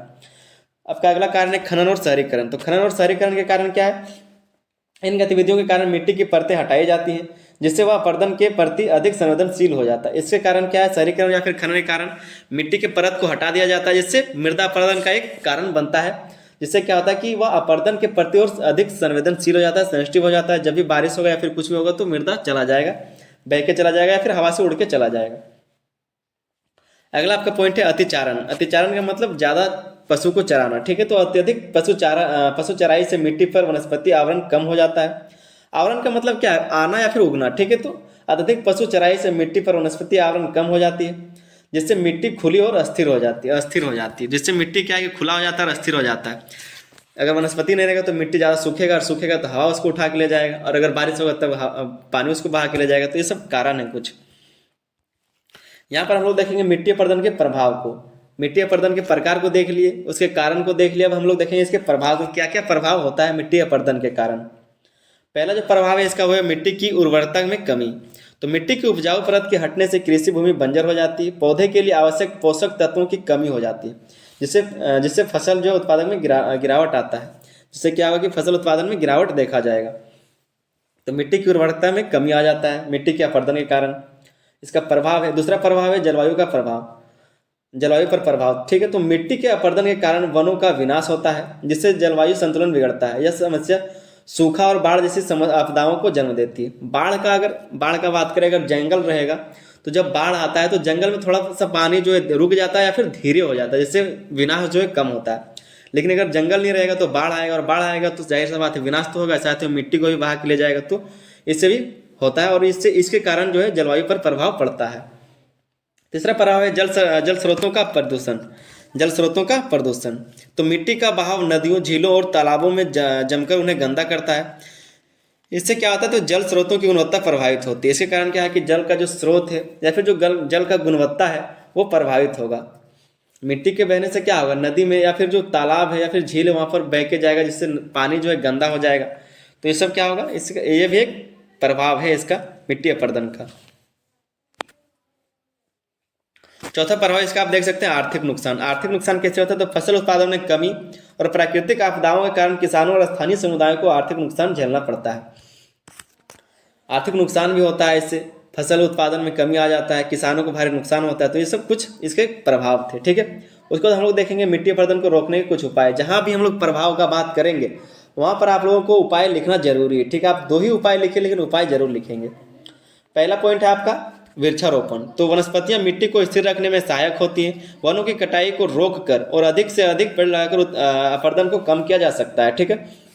वनों की कटाई को रोक के और अधिक से अधिक पेड़ लगाकर जो है इसका मिट्टी अपरदन को कम किया जा सकता है। आपका दूसरा पॉइंट है नियंत्रित कृषि। तो समोच्च खेती, टेरेस खेती या फिर मिश्रित फसलें उगाने से मिट्टी स्थिर रखा जा सकता है। मतलब अगर मिला के फसल जो उगाया जाए, अगर टेरेस खेती का उपयोग किया जाए, फिर समोच्च खेती का उपयोग किया जाए, तो इससे क्या होगा कि मिट्टी का जो है कटाव वो कम होगा और मिट्टी अपरदन कम होगा, ठीक है। ये सब कुछ उपाय हैं।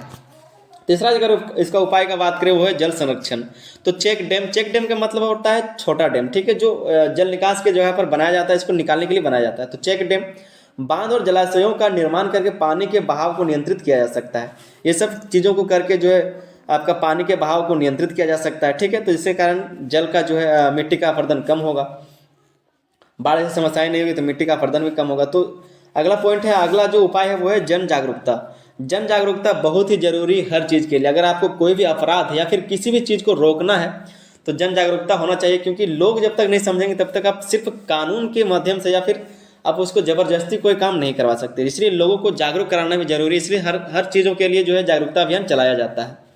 तो जन जागरूकता, स्थानीय समुदायों को मिट्टी अपरदन के दुष्प्रभाव और रोकथाम के तरीकों के बारे में शिक्षित करना आवश्यक है। जो भी स्थानीय समुदाय है उसको मिट्टी अपरदन के दुष्प्रभाव के बारे में या फिर रोकथाम के तरीकों के बारे में शिक्षित करना आवश्यक है, ठीक है दोस्तों। ये कुछ उपाय हो गए। उसके बाद हम लोग निष्कर्ष को लिखेंगे। निष्कर्ष को आप हर बार लिखेंगे। निष्कर्ष में क्या लिखना है, जो भी ऊपर लिखा था उसी को 2-3 लाइन में छोटा करके लिख देना है, ठीक है। तो मिट्टी अपरदन एक गंभीर पर्यावरणीय समस्या है जो हमारे कृषि, जलवायु और प्राकृतिक संसाधनों को नुकसान पहुंचाती है। इसे नियंत्रित करने के लिए सतत प्रयास और प्रभावी उपाय आवश्यक हैं। प्राकृतिक संसाधनों का सतत उपयोग और सामूहिक जागरूकता से इस समस्या का समाधान संभव है, ठीक है। तो इस तरह से कुछ निष्कर्ष में लिख देना है। और ये आपका एक 15 नंबर का क्वेश्चन था। उम्मीद करते हैं कि बहुत अच्छे से आपको समझ में आ गया होगा। चैनल पर अगर नहीं था तो चैनल को सब्सक्राइब जरूर कर ले। साथ ही अपने दोस्तों तक इस वीडियो को ज़्यादा से ज़्यादा शेयर करें ताकि वे लोग भी तैयारी कर सकें। चलिए मिलते हैं अगले वीडियो में, तब तक के लिए धन्यवाद। जय हिंद। हेलो मेरे दोस्तों, स्वागत है आप सभी का आपके अपने YouTube channel SS study material पर। दोस्तों हम लोग देख रहे हैं सेमेस्टर 4 का बीएससी 2 का एक बहुत ही इंपॉर्टेंट क्वेश्चन आपका है कि पर्यावरण अवनयन से क्या आशय है, इसके कारणों एवं प्रभावों की विवेचना करें। क्वेश्चन को अगर आप लोग अच्छे से समझ लेते हैं और अगर आप ये जान लेते हैं कि क्वेश्चन की क्या मांग है, क्या वो चाहता है, तो आप इसका आंसर आराम से दे सकते हैं, ठीक है। क्वेश्चन क्या है कि पर्यावरण अवनयन से क्या आशय है, इसके कारणों एवं प्रभावों की विवेचना करें। दोस्तों चैनल पर अगर नहीं तो चैनल को सब्सक्राइब कर लीजिए, क्योंकि सारे सेमेस्टर की तैयारी आपका इस चैनल पर कराया जाएगा और सेमेस्टर 4 का पूरा सभी सब्जेक्ट का तैयारी भी इस चैनल पर कराया जाएगा। तो चैनल को आप लोग सब्सक्राइब जरूर कर लें। आइए समझते हैं क्वेश्चन का आंसर, ठीक है। पूछा जा रहा है पर्यावरण अवनयन को। अवनयन का मतलब क्या होता है? अवनयन का मतलब होता है कम होना, नीचे गिरना, या फिर आप समझ लीजिए किसी भी चीज को जो ऊपर है उसको नीचे ले आना, उसी को बोलते हैं अवनयन। तो पर्यावरण के बारे में बात कर रहा है, तो पर्यावरण को कैसे नीचे लाया जा रहा है, उसका क्या मतलब है, इसके कारणों और प्रभावों की विवेचना करना है, ठीक है। तो पर्यावरण अवनयन को हम लोग सबसे पहले समझते हैं। लिखा है कि पर्यावरण अवनयन का तात्पर्य है पर्यावरण की गुणवत्ता में गिरावट या उसमें असंतुलन उत्पन्न होना। पर्यावरण अवनयन का तात्पर्य है कि पर्यावरण की जो गुणवत्ता है उसमें गिरावट आना या फिर उसमें असंतुलन है उसका उत्पन्न होना, ठीक है। तो यह प्राकृतिक संसाधनों जैसे वायु, जल, मिट्टी, वन और जैव विविधता के प्रति दोहन और प्रदूषण के कारण होता है। ये सब किसके कारण होता है? तो प्राकृतिक संसाधन जैसे वायु, जल, मिट्टी या फिर वन, जैव विविधता के प्रति दोहन के कारण, प्रदूषण के कारण ये सब होता है। यह प्रक्रिया मानव और प्रकृति दोनों के लिए हानिकारक होती है और सतत विकास में बाधा उत्पन्न करती है। क्या होता है? तो ये दोनों के लिए, प्रकृति हो या फिर मानव, दोनों के लिए ये हानिकारक है और सतत विकास में बाधा उत्पन्न करता है। यहाँ पर आप देख सकते हैं कि कुछ जो परिभाषा है जो यूनाइटेड नेशंस जिन्होंने दिया है, तो यूनाइटेड नेशंस एनवायरनमेंट प्रोग्राम के अनुसार दिया गया। उन्होंने क्या कहा है पर्यावरण अवनयन के बारे में? तो उनका कहना है कि पर्यावरण अवनयन वह प्रक्रिया है जिससे प्राकृतिक संसाधनों और पारिस्थितिकी तंत्रों की गुणवत्ता कम हो जाती है, जिससे जीवन को आवश्यक पर्यावरणीय सेवाओं की उपलब्धता प्रभावित होती है, ठीक है। ये कौन कह रहा है? तो यूनाइटेड नेशंस एनवायरनमेंट प्रोग्राम, ठीक है। ये क्या कह रहा है कि पर्यावरण जो अवनयन है, पर्यावरण का जो कमी है या फिर जो गिरावट है, वह एक प्रक्रिया है जिसमें प्राकृतिक संसाधनों और पारिस्थितिकी तंत्रों की गुणवत्ता कम हो जाती है, जिससे जीवन को आवश्यक पर्यावरणीय सेवाओं की उपलब्धता प्रभावित होती है, ठीक है। दूसरा जो है वर्ल्ड बैंक के अनुसार वो क्या कहता है, वर्ल्ड बैंक क्या कहता है, तो पर्यावरण अवनयन का अर्थ है पर्यावरणीय संसाधनों का ह्रास और प्रदूषण के कारण उनकी उत्पादकता और सेवाओं में कमी आना। ठीक है, जो पर्यावरणीय संसाधन है उसका ह्रास या फिर प्रदूषण के कारण उनकी उत्पादकता और सेवाओं में कमी आना, उसी को कहा जाता है पर्यावरण अवनयन, पर्यावरण में गिरावट। यहाँ पर हम लोग देखेंगे पर्यावरण अवनयन के कुछ कारण को कि क्या क्या कारण होते हैं पर्यावरण अवनयन के, पर्यावरण गिरावट के। क्या लिखा है कि पर्यावरण अवनयन के मुख्य कारणों को प्राकृतिक और मानव जनित दो श्रेणियों में विभाजित किया जा सकता है। इसको दो भागों में बांटा जा सकता है, एक है आपका मानव जनित और दूसरा है प्राकृतिक। यहाँ पर पहले हम लोग देखेंगे ए नंबर में प्राकृतिक कारण को और उसके बाद देखेंगे हम लोग मानव जनित कारण को। सबसे पहले हम लोग प्राकृतिक कारण को देख लेते हैं कि इसके कारण कैसे पर्यावरण जो है गिरावट होता है, पर्यावरण में कैसे गिरावट होता है, पर्यावरण अवनयन कैसे होता है। इसका जो पहला कारण है, पहला पॉइंट है वो बाढ़ और भूकंप। तो ये मिट्टी के कटाव और जल स्रोतों को दूषित होने के कारण बनते हैं। क्या होता है, पर्यावरणीय कारण में आपका बाढ़ और भूकंप आता है, जिसमें क्या होता है तो मिट्टी का कटाव हो जाता है, जल स्रोतों का दूषित होना ये कारण बनता है। ठीक है, दूसरा पॉइंट है आपका ज्वालामुखी विस्फोट। तो इससे वायुमंडल में विषैली गैसें और राख फैलती हैं जो पर्यावरण को प्रभावित करता है। ज्वालामुखी विस्फोट के कारण क्या होगा, तो उसमें गैस निकलेगा बहुत सारा पॉल्यूशन उससे होगा, तो उससे क्या होगा तो पर्यावरण भी प्रभावित होगा, पर्यावरण को भी प्रदूषित करेगा। तीसरा पॉइंट है सूखा और मरुस्थलीकरण। तो ये प्राकृतिक घटनाएं भूमि को बंजर और अनुत्पादक बना देती है। ठीक है, मतलब अनुत्पादक का मतलब है कि वहाँ पर उपजाऊ नहीं होगा, उपजाऊ भूमि वहाँ से खत्म हो गया। तो सूखा और मरुस्थलीकरण भी एक कारण है, प्राकृतिक कारण है। ठीक है, पर्यावरण अवनयन का। दूसरा हम लोग पॉइंट देखेंगे मानव जनित कारण को। पहले हमने देखा प्राकृतिक कारण को, अब देखेंगे मानव जनित कारण को, मानव द्वारा कैसे कैसे काम किए जाते हैं जिनके कारण पर्यावरण अवनयन होता है, पर्यावरण में गिरावट होता है। सबसे पहला जो है वो है वनों की कटाई। तो वनों को अंधाधुंध काटने से पर्यावरणीय संतुलन बिगड़ता है। पेड़ों के कटने से जैव विविधता घटती है, मिट्टी का क्षरण बढ़ता है और जलवायु पर नकारात्मक प्रभाव पड़ता है। तो ये सब चीज़ें होती है। ठीक है, वनों की कटाई से क्या होता है तो पर्यावरण जो है संतुलन उसमें बिगड़ेगा, साथ ही में क्या होगा जैव विविधता भी घटेगा और मिट्टी का क्षरण बढ़ता है और जलवायु पर नकारात्मक प्रभाव पड़ता है। तो वनों की कटाई से ये सब होता है। दूसरा पॉइंट है औद्योगिकरण। तो उद्योगों से निकलने वाला धुआं और रासायनिक कचरा वायु, जल और मिट्टी को प्रदूषित करता है। यह संसाधनों के अत्यधिक दोहन और प्रदूषण का मुख्य स्रोत है। या क्या है, संसाधनों के अत्यधिक दोहन और प्रदूषण का मुख्य स्रोत है औद्योगिकरण। औद्योगिकरण में क्या होता है तो बहुत सारे संसाधन का उपयोग वहाँ पर किया जाता है, दोहन किया जाता है, इससे जो प्रदूषण है बहुत ज़्यादा फैलता है। तीसरा पॉइंट है शहरीकरण। ये सब हम लोग क्या देख रहे हैं, ये हम लोग देख रहे हैं जो पर्यावरण अवनयन में हमारा जो हाथ है, मानव जनित जो कारण है उसके कारण कैसे पर्यावरण प्रदूषित होता है या फिर पर्यावरण अवनयन होता है, पर्यावरण गिरावट होता है। तीसरा जो पॉइंट है वो है शहरीकरण। तो शहरों के विस्तार के लिए कृषि भूमि और वनों को नष्ट किया जाता है, जिससे जैव विविधता घटती है और संसाधनों पर दबाव बढ़ता है। ठीक है, शहरीकरण के कारण क्या होगा तो जो भूमि है, जो जंगल है उसको काटा जाएगा, क्योंकि वहाँ पर शहर बसाना है, रोड पार करना है या फिर वगैरह वगैरह जो भी काम है वो करना है, तो जंगलों को काटा जाएगा। इससे क्या होगा तो जैव विविधता भी घटेगी। जंगल में बहुत सारे जीव एक साथ रहते हैं तो उसको जैव विविधता कहा जाता है। तो जो जैव विविधता या फिर जो वन में रहने वाले जीव उनका आवास खत्म हो जाएगा, आवास बिगड़ जाएगा, उनमें जो बच्चे देने का जो समय होता है वो सब खत्म हो जाएगा। तो क्या होगा जैव विविधता भी खत्म होता जाएगा धीरे धीरे। तो शहरीकरण भी एक कारण है। ठीक है, चौथा पॉइंट है प्रदूषण। प्रदूषण कैसे काम करता है, प्रदूषण में सबसे पहले है जल प्रदूषण। ठीक है, तो औद्योगिक और घरेलू कचरे के जल स्रोतों में मिलाने से होता है। जल प्रदूषण कैसे होगा तो औद्योगिक और घरेलू कचरे के जल स्रोतों में मिलाने से होता है ये सब। ठीक है, प्रदूषण। और वायु प्रदूषण कैसे होगा तो वाहन और उद्योग वायुमंडल में विषैली गैसों उत्सर्जित करते हैं, तो इससे होता है वायु प्रदूषण। हमारे द्वारा ये सब किया जा रहा है। जैसे हमने बात किया पहले जल प्रदूषण का, जो भी हमारे उद्योग द्वारा निकलता है या फिर जो हमारे घरों से निकलता है उसको हम जल में डाल देते हैं तो जल प्रदूषण हो जाता है। फिर वायु प्रदूषण जैसे तो हम जो गाड़ी चलाते हैं या फिर जो उद्योग उपयोग करते हैं, जो फैक्ट्रियाँ होती हैं, उनसे जो वायुमंडल में विषैली गैस उत्सर्जित होता है या फैलता है वायुमंडल में गैस, वो उससे क्या होता है तो वायु प्रदूषण होता है, जिससे पर्यावरण अवनयन होता है, पर्यावरण में गिरावट देखा जाता है। तीसरा पॉइंट है आपका मिट्टी प्रदूषण। तो वो कैसे होगा तो रासायनिक उर्वरकों और कीटनाशकों का अत्यधिक उपयोग मिट्टी की गुणवत्ता को नुकसान पहुंचाता है। जब हम लोग खाद का उपयोग ज़्यादा से ज़्यादा करते हैं, कीटनाशक का ज़्यादा से ज़्यादा उपयोग करते हैं, तो उससे मिट्टी खराब होती है और बार बार फसल उगाने से भी, एक ही तरह के बार बार फसल उगाने से भी मिट्टी बंजर होता है और वहाँ पर फसल कम उगने लगता है। तो ये सब कुछ कारण है हमारा। पांचवा पॉइंट है कृषि गतिविधियां। तो अत्यधिक रासायनिक उर्वरकों और कीटनाशकों का उपयोग पर्यावरण को नुकसान पहुंचाता है। साथ ही जल स्रोत का अत्यधिक दोहन भी पर्यावरण अवनयन को बढ़ाता है। जल स्रोत का भी अत्यधिक दोहन अगर किया जाएगा तो पर्यावरण अवनयन को उससे भी बढ़ावा मिलेगा। ठीक है, कृषि गतिविधि में कैसे, तो जो रासायनिक उर्वरक मिलाते हैं या फिर कीटनाशकों का उपयोग किया जाता है उससे भी नुकसान होता है, और जल का अत्यधिक दोहन से भी।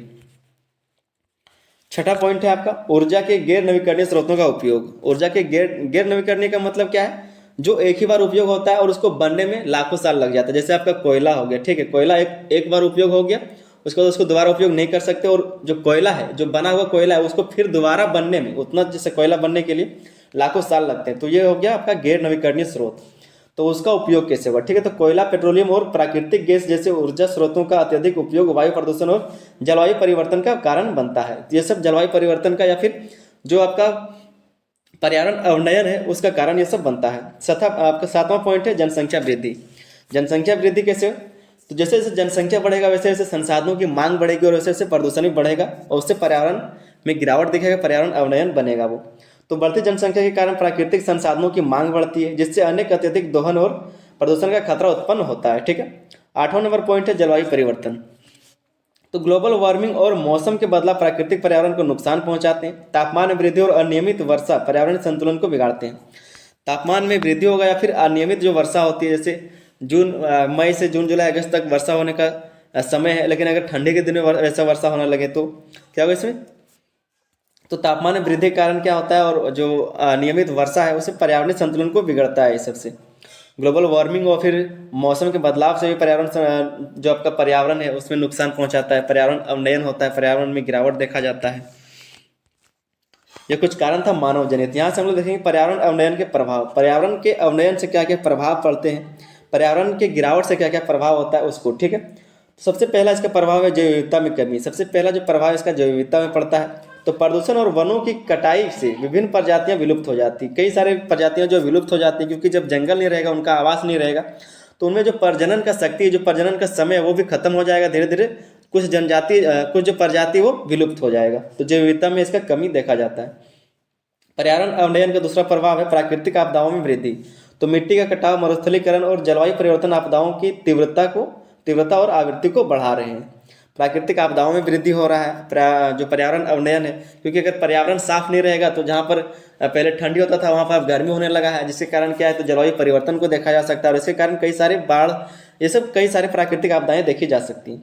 तीसरा आपका प्रभाव है वो है स्वास्थ्य समस्याएं।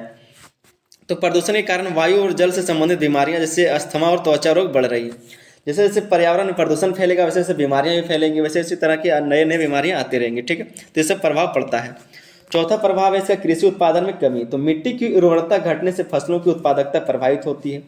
कृषि की उत्पादकता में भी कमी होता है, कृषि के उत्पादन में भी कमी देखा जाता है, क्योंकि जब मिट्टी में उर्वरकता नहीं रहेगा तो फसलों का उत्पादन कहाँ से होगा, नहीं होगा। पांचवा पॉइंट है जल संकट। तो जल स्रोतों का दूषित होना और अत्यधिक दोहन से जल संकट बढ़ रहा है। जल स्रोतों का दूषित हो जाना मतलब कई सारी नदियों में जो फैक्ट्री का जल जाता है, पानी जाता है, वहाँ पर जो दूषित कचरा जाता है, उससे क्या होता है, जल खराब होता जा रहा है। वहाँ पर जो जीव रहते हैं वो तो मर ही रहे हैं, साथ में इंसानों को, मानव को भी उससे दिक्कत हो रहा है। और जो अत्यधिक दोहन होता है उससे भी जल संकट बढ़ रहा है। जैसे कि ज़्यादातर सिंचाई किया जाता है, तो गलत सिंचाई, गलत तरीके से सिंचाई करने से भी ये सब जल संकट बढ़ रहा है। छठा पॉइंट है, छठा प्रभाव है सामाजिक और आर्थिक समस्याएं। तो पर्यावरण अवनयन के कारण रोजगार के अवसर घटते हैं और स्थानीय समुदायों पर आर्थिक दबाव बढ़ता है। आर्थिक समस्याएं कैसे, अगर पर्यावरण दूषित रहेगा, जहाँ पर नदी अगर मान लीजिए कोई पर्यटन स्थल है, वहाँ पर लोग घूमने जा रहे हैं, तो वहाँ पर जो स्थानीय लोग हैं वहाँ पर उससे आय कमाते हैं, पैसा कमाते हैं। लेकिन अगर वही चीज़ दूषित हो जाएगा, वहाँ पर लोग नहीं जाने लगेंगे, तो इससे आर्थिक चीज़ों पर भी इसका प्रभाव दिखेगा, ठीक है। उसके बाद इसके निष्कर्ष को देख लेते हैं। प्रभाव को देख लिया, उसके बाद इसके निष्कर्ष को देख लेते हैं क्या निष्कर्ष में लिखना है, और आपका ये क्वेश्चन का आंसर कंप्लीट हो जाएगा। ये आपका 15 नंबर का क्वेश्चन का आंसर था। निष्कर्ष में आपको लिखना है कि पर्यावरण अवनयन एक गंभीर समस्या है जो न केवल प्रकृति बल्कि मानव जीवन पर भी नकारात्मक प्रभाव डालती है। पर्यावरण अवनयन जो है एक गंभीर समस्या है और जो प्रकृति पर ही नहीं बल्कि मानव जीवन पर भी इसका नकारात्मक प्रभाव पड़ता है। इसके लिए प्राकृतिक संसाधनों को सतत उपयोग, जनसंख्या नियंत्रण और पर्यावरणीय जागरूकता आवश्यक है। अगर इसका सही से उपयोग किया जाएगा, इसमें बचाव चाहते हैं, तो इसके लिए क्या करना पड़ेगा, तो सतत उपयोग करना पड़ेगा संसाधनों का, साथ में जनसंख्या पर नियंत्रण करना पड़ेगा, और पर्यावरणीय जागरूकता भी फैलाना पड़ेगा, लोगों को जागरूक करना पड़ेगा इसके लिए, ठीक है, तब जाके ये सब हो सकेगा। दोस्तों अगर चैनल पर नए थे तो चैनल को आप सब्सक्राइब जरूर कर लें, क्योंकि सभी विषय का और सभी सेमेस्टर की तैयारी आपके इस चैनल पर कराया जाएगा। और साथ ही अपने दोस्तों तक भी इस वीडियो को ज़्यादा से ज़्यादा शेयर कर दीजिए ताकि वो लोग भी तैयारी कर सकें। चलिए मिलते हैं अगली वीडियो में, तब तक के लिए धन्यवाद, जय हिंद। दोस्तों स्वागत है आप सभी का आपके अपने YouTube चैनल एसएस मैटर पर। दोस्तों हम लोग देख रहे हैं सेमेस्टर 4 का VSC 2 का एक इम्पोर्टेंट क्वेश्चन को। ठीक है, सेमेस्टर 4 में आप लोगों को VSC 2 है जो सारे स्टूडेंट को यही पढ़ना है। एनवायरमेंटल स्टडीज़ 50 नंबर का ये आपका सिलेबस रहने वाला है, कोर्स रहने वाला है। उसमें से एक जो इम्पोर्टेंट क्वेश्चन है आपका कि भूमंडलीय तापन से क्या आशय है, भूमंडलीय तापन के कारणों और प्रभावों को विस्तार से लिखिए। ठीक है, विस्तार से समझाइए। ये आपका 50 नंबर का होने वाला है। और ये सब जो क्वेश्चन आप देख रहे हैं सारे 15-15 मार्क्स के रहने वाले हैं। ठीक है, 5 क्वेश्चन आपका रहेगा 15 नंबर का और 5 क्वेश्चन रहेगा 1 नंबर वाला शॉर्ट क्वेश्चन। ठीक है, तो 50 नंबर आपका कंप्लीट हो जाएगा। आज से आप लोग का सेमेस्टर 4 का जो VSC 2 का है वो तैयारी शुरू कराया गया है। आप लोग सारे क्वेश्चन को ध्यान से देखिए। सबसे पहला जो आपका क्वेश्चन है वो है भूमंडलीय तापन से क्या आशय है, भूमंडलीय तापन के कारणों और प्रभावों को विस्तार से समझाइए। ठीक है, समझते हैं कि भूमंडलीय तापन होता क्या है। भूमंडलीय तापन बोल लीजिए या फिर ग्लोबल वार्मिंग बोल लीजिए। ठीक है, एक ही बात है। पूछा जा रहा है कि वो होता क्या है और जो भूमंडलीय तापन है उसके होने के क्या कारण है और उसके प्रभाव क्या होते हैं, उसी को हम लोग यहाँ पर समझेंगे बहुत ही बेहतर तरीके से। बस आपको वीडियो को अंत तक देखना है। टाइम पे मत जाइए कि 10 मिनट लग रहा है या फिर 12 मिनट लग रहा है। एक बार इसको देख लीजिए क्योंकि ये सारे स्टूडेंट को यही पढ़ना है, तो इसमें पास होना भी जरूरी है। ठीक है, तो अच्छे से देखिए, बहुत ही बेहतर तरीके से आपको समझ में आ जाएगा। तो ये समझते हैं। लिखा है कि भूमंडलीय तापन का तात्पर्य है पृथ्वी के औसत तापमान में निरंतर वृद्धि। यह समस्या मुख्य रूप से मानवीय गतिविधियों और प्राकृतिक कारकों के संयोजन से उत्पन्न होती है। क्या बताया जा रहा है कि जो भूमंडलीय तापन है उसका मतलब क्या है, तो पृथ्वी के औसत तापमान में लगातार वृद्धि। ठीक है, लगातार ताप जो है आपका जो गर्मी है वो बढ़ते रहना ही उसको बोलते हैं भूमंडलीय तापन। और ये जो समस्या है वो मानवीय गतिविधि या फिर प्राकृतिक कारकों से भी होता है, दोनों के संयोजन से होता है, दोनों को मिला करके ये होता है। आगे लिखा है कि ग्रीन हाउस गैसें जैसे कार्बन डाइऑक्साइड, मीथेन और नाइट्रस ऑक्साइड वातावरण में गर्मी को फंसा लेती है। यह प्रक्रिया ग्रीन हाउस गैस प्रभाव कहलाती है। इस प्रभाव के कारण पृथ्वी पर तापमान बढ़ता है जिससे पर्यावरणीय संतुलन बिगड़ता है। ये जो ग्रीन हाउस गैस है जिसमें से आता है क्या आपका, तो carbon dioxide, methane, nitrous oxide, ये क्या होता है, तो वातावरण में सब गर्मी को फंसा के रखता है जिसके कारण पृथ्वी में गर्मी बढ़ता है। और यही सब जो ग्रीन हाउस गैस के कारण गर्मी बढ़ता है, जिसके कारण ग्लोबल वार्मिंग होता है या फिर भूमंडलीय तापन कहा जा सकता है। तो भूमंडलीय तापन होता है। ठीक है, इसके बाद लिखा है कि इस प्रभाव के कारण पृथ्वी पर तापमान बढ़ता है जिससे पर्यावरणीय संतुलन बिगड़ता है। इसी कारण तापमान जो है पृथ्वी पर बढ़ता है और पर्यावरण जो संतुलन है वो बिगड़ता है। इसके आगे हम लोग समझेंगे कि भूमंडलीय तापन के कारण क्या है। ठीक है, भूमंडलीय तापन के क्या क्या कारण है, किस कारण से भूमंडलीय तापन बढ़ता है, ग्लोबल वार्मिंग किस कारण से होता है। तो उसका जो पहला कारण है, मुख्य कारण है, वो है ग्रीन हाउस गैसों का उत्सर्जन। जो ग्रीन हाउस गैस है, जिसका ग्रीन हाउस गैस जो निकलता है वो जो है आपका सबसे मुख्य कारण है। इसमें क्या है, तो औद्योगिक क्रांति के बाद से फैक्ट्रियों, बिजली संयंत्रों और वाहनों द्वारा बड़े पैमाने पर ग्रीन हाउस गैसों का उत्सर्जन हुआ है। कार्बन डाइऑक्साइड जीवाश्म ईंधन जैसे कोयला, पेट्रोल और डीजल के जलने से उत्पन्न होती है। मीथेन मुख्य रूप से कृषि, पशुपालन और कचरे के अपघटन से निकलती है। कहा जा रहा है ग्रीन हाउस गैस जो उत्सर्जन होता है वो कैसे होता है, तो औद्योगिक क्रांति, जब औद्योगिकरण का मतलब क्या है कि जो भी देश है कृषि से उसको विनिर्माण की तरफ ले जाना। मतलब जो सारे लोग जो देश के कृषि पर निर्भर रहते थे अब उसको विनिर्माण की तरफ ले जाना, उसी को बोलते हैं औद्योगिकरण या फिर औद्योगिक क्रांति। ठीक है, तो वहाँ से जो फैक्ट्री है, जो बिजली संयंत्र है, वाहन है या फिर जो भी धुआं वाली चीज़ है, ठीक है, वहाँ से जो ग्रीन हाउस गैस निकला, जो उत्सर्जन हुआ, उसमें से क्या है, तो कार्बन डाइऑक्साइड, जीवाश्म ईंधन जैसे कोयला हो गया, पेट्रोल हो गया, डीजल जलने से जो उत्पन्न हुआ, उसमें से जो मुख्य मीथेन भी है। मीथेन कहाँ से निकलता है, तो कृषि से, पशुपालन या फिर कचरे के अपघटन से निकलता है। तो ये सब जो ग्रीन हाउस गैस है इसके कारण क्या है, तो इसी के कारण भूमंडलीय तापन होता है। दूसरा कारण है आपका वनों की कटाई। पेड़ वायुमंडल से कार्बन डाइऑक्साइड अवशोषित करते हैं। वनों की कटाई के कारण कार्बन डाइऑक्साइड का स्तर बढ़ गया है। शहरीकरण, कृषि भूमि की मांग और लकड़ी के अंधाधुंध उपयोग ने वनों को नष्ट कर दिया है। वनों की कटाई भी एक मुख्य कारण है, क्योंकि जो वायुमंडल है उसमें कार्बन डाइऑक्साइड जो अवशोषित करता है वो वन ही करता है, पेड़ पौधे ही करते हैं। ठीक है, लेकिन इनके कटने से क्या हुआ, तो कार्बन डाइऑक्साइड का स्तर बढ़ गया है। वो कटा क्यों, तो शहरीकरण या फिर कृषि जो कि भूमि बनाने के लिए या फिर लकड़ी का अंधाधुंध उपयोग के लिए, ये सब जो है वनों का कटाई हुआ। तीसरा कारण है औद्योगिकरण और शहरीकरण। औद्योगिकरण का जैसे मैंने पहले बताया, तो कृषि से विनिर्माण की तरफ बदलने को ही कहा जाता है औद्योगिकरण। ठीक है, तो उद्योगों से निकलने वाली गैसें जैसे सल्फर डाइऑक्साइड और नाइट्रोजन ऑक्साइड वातावरण को दूषित करती है और तापमान बढ़ाती है। शहरीकरण के कारण निर्माण गतिविधियां और ऊर्जा की मांग बढ़ी है, जिससे प्रदूषण में वृद्धि हुआ है। शहरीकरण और औद्योगिकरण दोनों ही भूमंडलीय तापमान के लिए जिम्मेवार है, कारण है। ठीक है, चौथा पॉइंट है, चौथा कारण है आपका वाहनों का उपयोग। तो पेट्रोल और डीजल से चलने वाले वाहनों की संख्या में वृद्धि ने वायुमंडल के कार्बन डाइऑक्साइड की मात्रा बढ़ाई है। जो वायुमंडल है उसमें कार्बन डाइऑक्साइड की मात्रा बढ़ा है, कैसे? तो पेट्रोल और डीजल से चलने वाले वाहनों के कारण। पांचवा कारण है प्लास्टिक और कचरे का दुरुपयोग। प्लास्टिक का अत्यधिक उपयोग और इनका उचित निपटान ना होने के कारण मीथेन और अन्य हानिकारक गैसें वायुमंडल पर पहुंच रही है। ठीक, वायुमंडल में पहुंच रही है। प्लास्टिक का सही से निपटान नहीं किया जा रहा है, या फिर कचरे का दुरुपयोग हो रहा है, कचरे का भी सही तरीके से निपटान नहीं किया जा रहा, निपटारा नहीं किया जा रहा, जिसके कारण क्या है कि ग्रीन हाउस गैस आपका जो है वातावरण वो दूषित हो रहा है। ठीक है, और भूमंडलीय तापमान जैसी समस्याएं आ रही। आगे हम लोग समझते हैं छठा पॉइंट, छठा कारण, तो प्राकृतिक कारण। इसमें ज्वालामुखी विस्फोट, समुद्र की गैसों का उत्सर्जन और सौर विकिरण जैसी प्राकृतिक कारण भी मंडलीय तापमान में योगदान देते हैं। प्राकृतिक कारण में क्या क्या है? प्राकृतिक चीज़ों से जो होता है, तो आपका ज्वालामुखी विस्फोट, समुद्र की गैसों का उत्सर्जन, या फिर जो सौर विकिरण है, ऐसे प्राकृतिक कारण भूमंडलीय तापमान को योगदान देते हैं। ठीक है, यहाँ पर आप देख सकते हैं कि भूमंडलीय तापमान के प्रभाव। अब प्रभाव को देख लेते हैं कि भूमंडलीय तापमान के क्या क्या प्रभाव होते हैं। पहला जो प्रभाव इसका है वो है जलवायु परिवर्तन। जलवायु परिवर्तन कैसे होता है? तो तापमान में वृद्धि के कारण मौसम का स्वरूप बदल रहा है, कहीं अत्यधिक गर्मी तो कहीं अत्यधिक ठंड पड़ रही है। मानसून में असंतुलन, सूखा और बाढ़ जैसी आपदाएं बढ़ गई हैं। क्या हो रहा है कि जो जलवायु परिवर्तन हो जा रहा है, क्योंकि जब भूमंडलीय तापमान होगा तो जहाँ पर पहले ठंडी था वहाँ पर गर्मी होने लगा है, जहाँ पर पहले गर्मी था, जहाँ मरुस्थल था, वहाँ पर आजकल बारिश होने लगा है। तो इस तरह की जो चीज़ें हैं, इसके कारण जलवायु परिवर्तन भी हो रहा है। इस तरह से जलवायु परिवर्तन के कारण बहुत सारी समस्याएं देखी जा सकती हैं।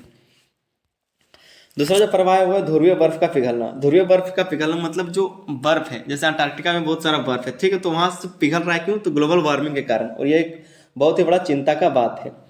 इसमें क्या लिखा है कि आर्कटिक और अंटार्कटिका क्षेत्रों की बर्फ तेजी से पिघल रही है, इससे समुद्र का जलस्तर बढ़ रहा है, तो तटीय क्षेत्रों और द्वीपों के अस्तित्व को खतरे में डाल रहा है। क्या हो रहा है इससे?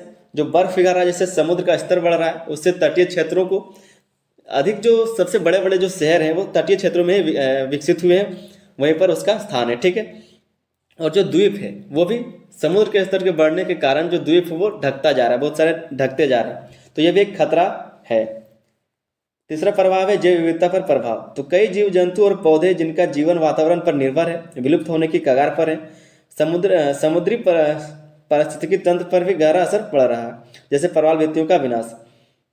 जो समुद्री पारिस्थितिकी तंत्र है, जैसे प्रवाल भित्ति किसको बोलते हैं? तो प्रवाल भित्ति एक इसको बोल सकते हैं पॉलिप्स या फिर कोरल से बना हुआ रहता है ये। ठीक है, एक चट्टान की तरह इसको कहा, चट्टान की तरह मान सकते हैं प्रवाल भित्ति को, जो पॉलिप्स से या फिर कोरल से बनता है।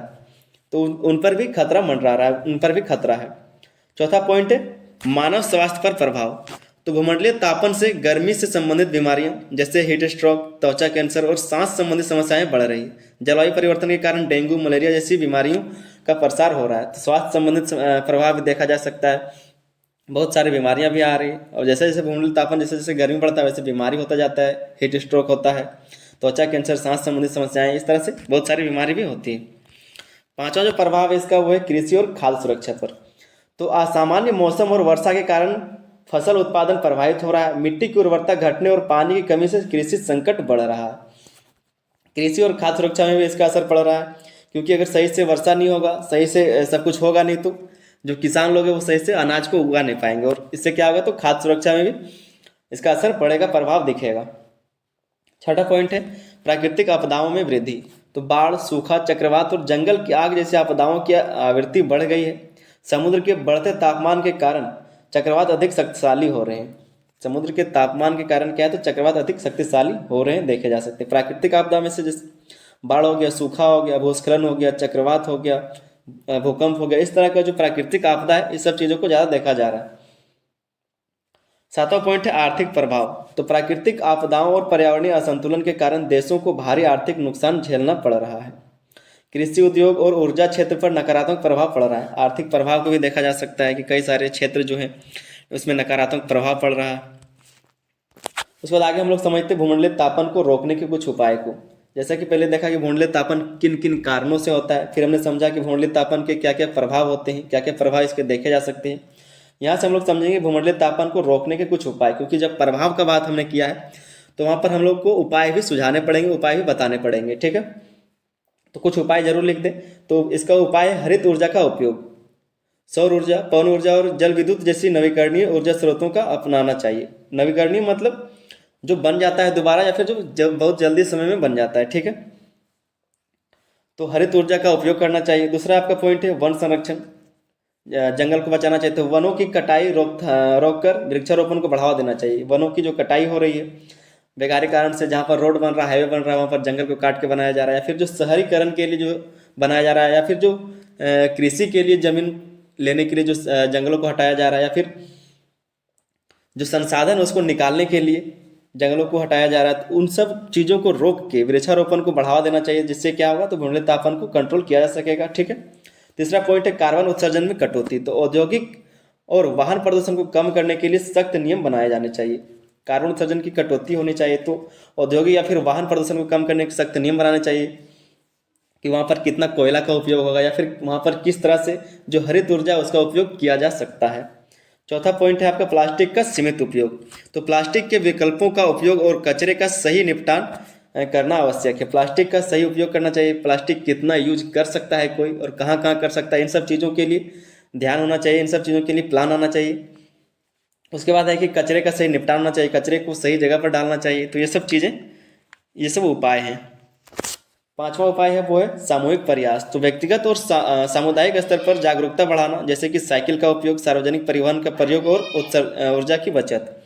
तो सामूहिक प्रयास किया जा सकता है, जैसे कि आप सामुदायिक चीज़ों में आप साइकिल चला सकते हैं, या फिर अपने कार या फिर बाइक के जगह पर आप सार्वजनिक वाहनों का उपयोग कर सकते हैं, ठीक है। तो इससे क्या होगा, तो जितना कम प्रदूषण होगा उतना ज़्यादा अच्छा रहेगा, और जो ग्लोबल वार्मिंग है वो कम किया जा सकेगा। तो ये सब कुछ उपाय थे।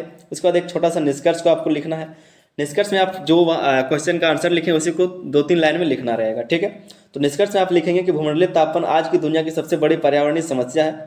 इसके प्रभाव न केवल पर्यावरण को नुकसान पहुंचा रहे हैं, बल्कि मानवता के अस्तित्व पर भी प्रश्न खड़ा कर रहे हैं। इसे नियंत्रित करने के लिए वैश्विक स्तर पर ठोस कदम उठाने की आवश्यकता है, ठीक है। तो ये कुछ निष्कर्ष में लिख देना इस तरह का, ताकि एग्जामिनर को अच्छा लगे और वो आपका मार्क्स जो है काट ना सके, ठीक है। उम्मीद करते हैं कि बहुत ही अच्छे से आपको समझ में आ गया होगा। ये जो क्वेश्चन था आपका 15 मार्क्स का था, 15 नंबर का ये क्वेश्चन आने वाला है। चलिए मिलते हैं अगले, तब तक के लिए धन्यवाद। जय हिंद।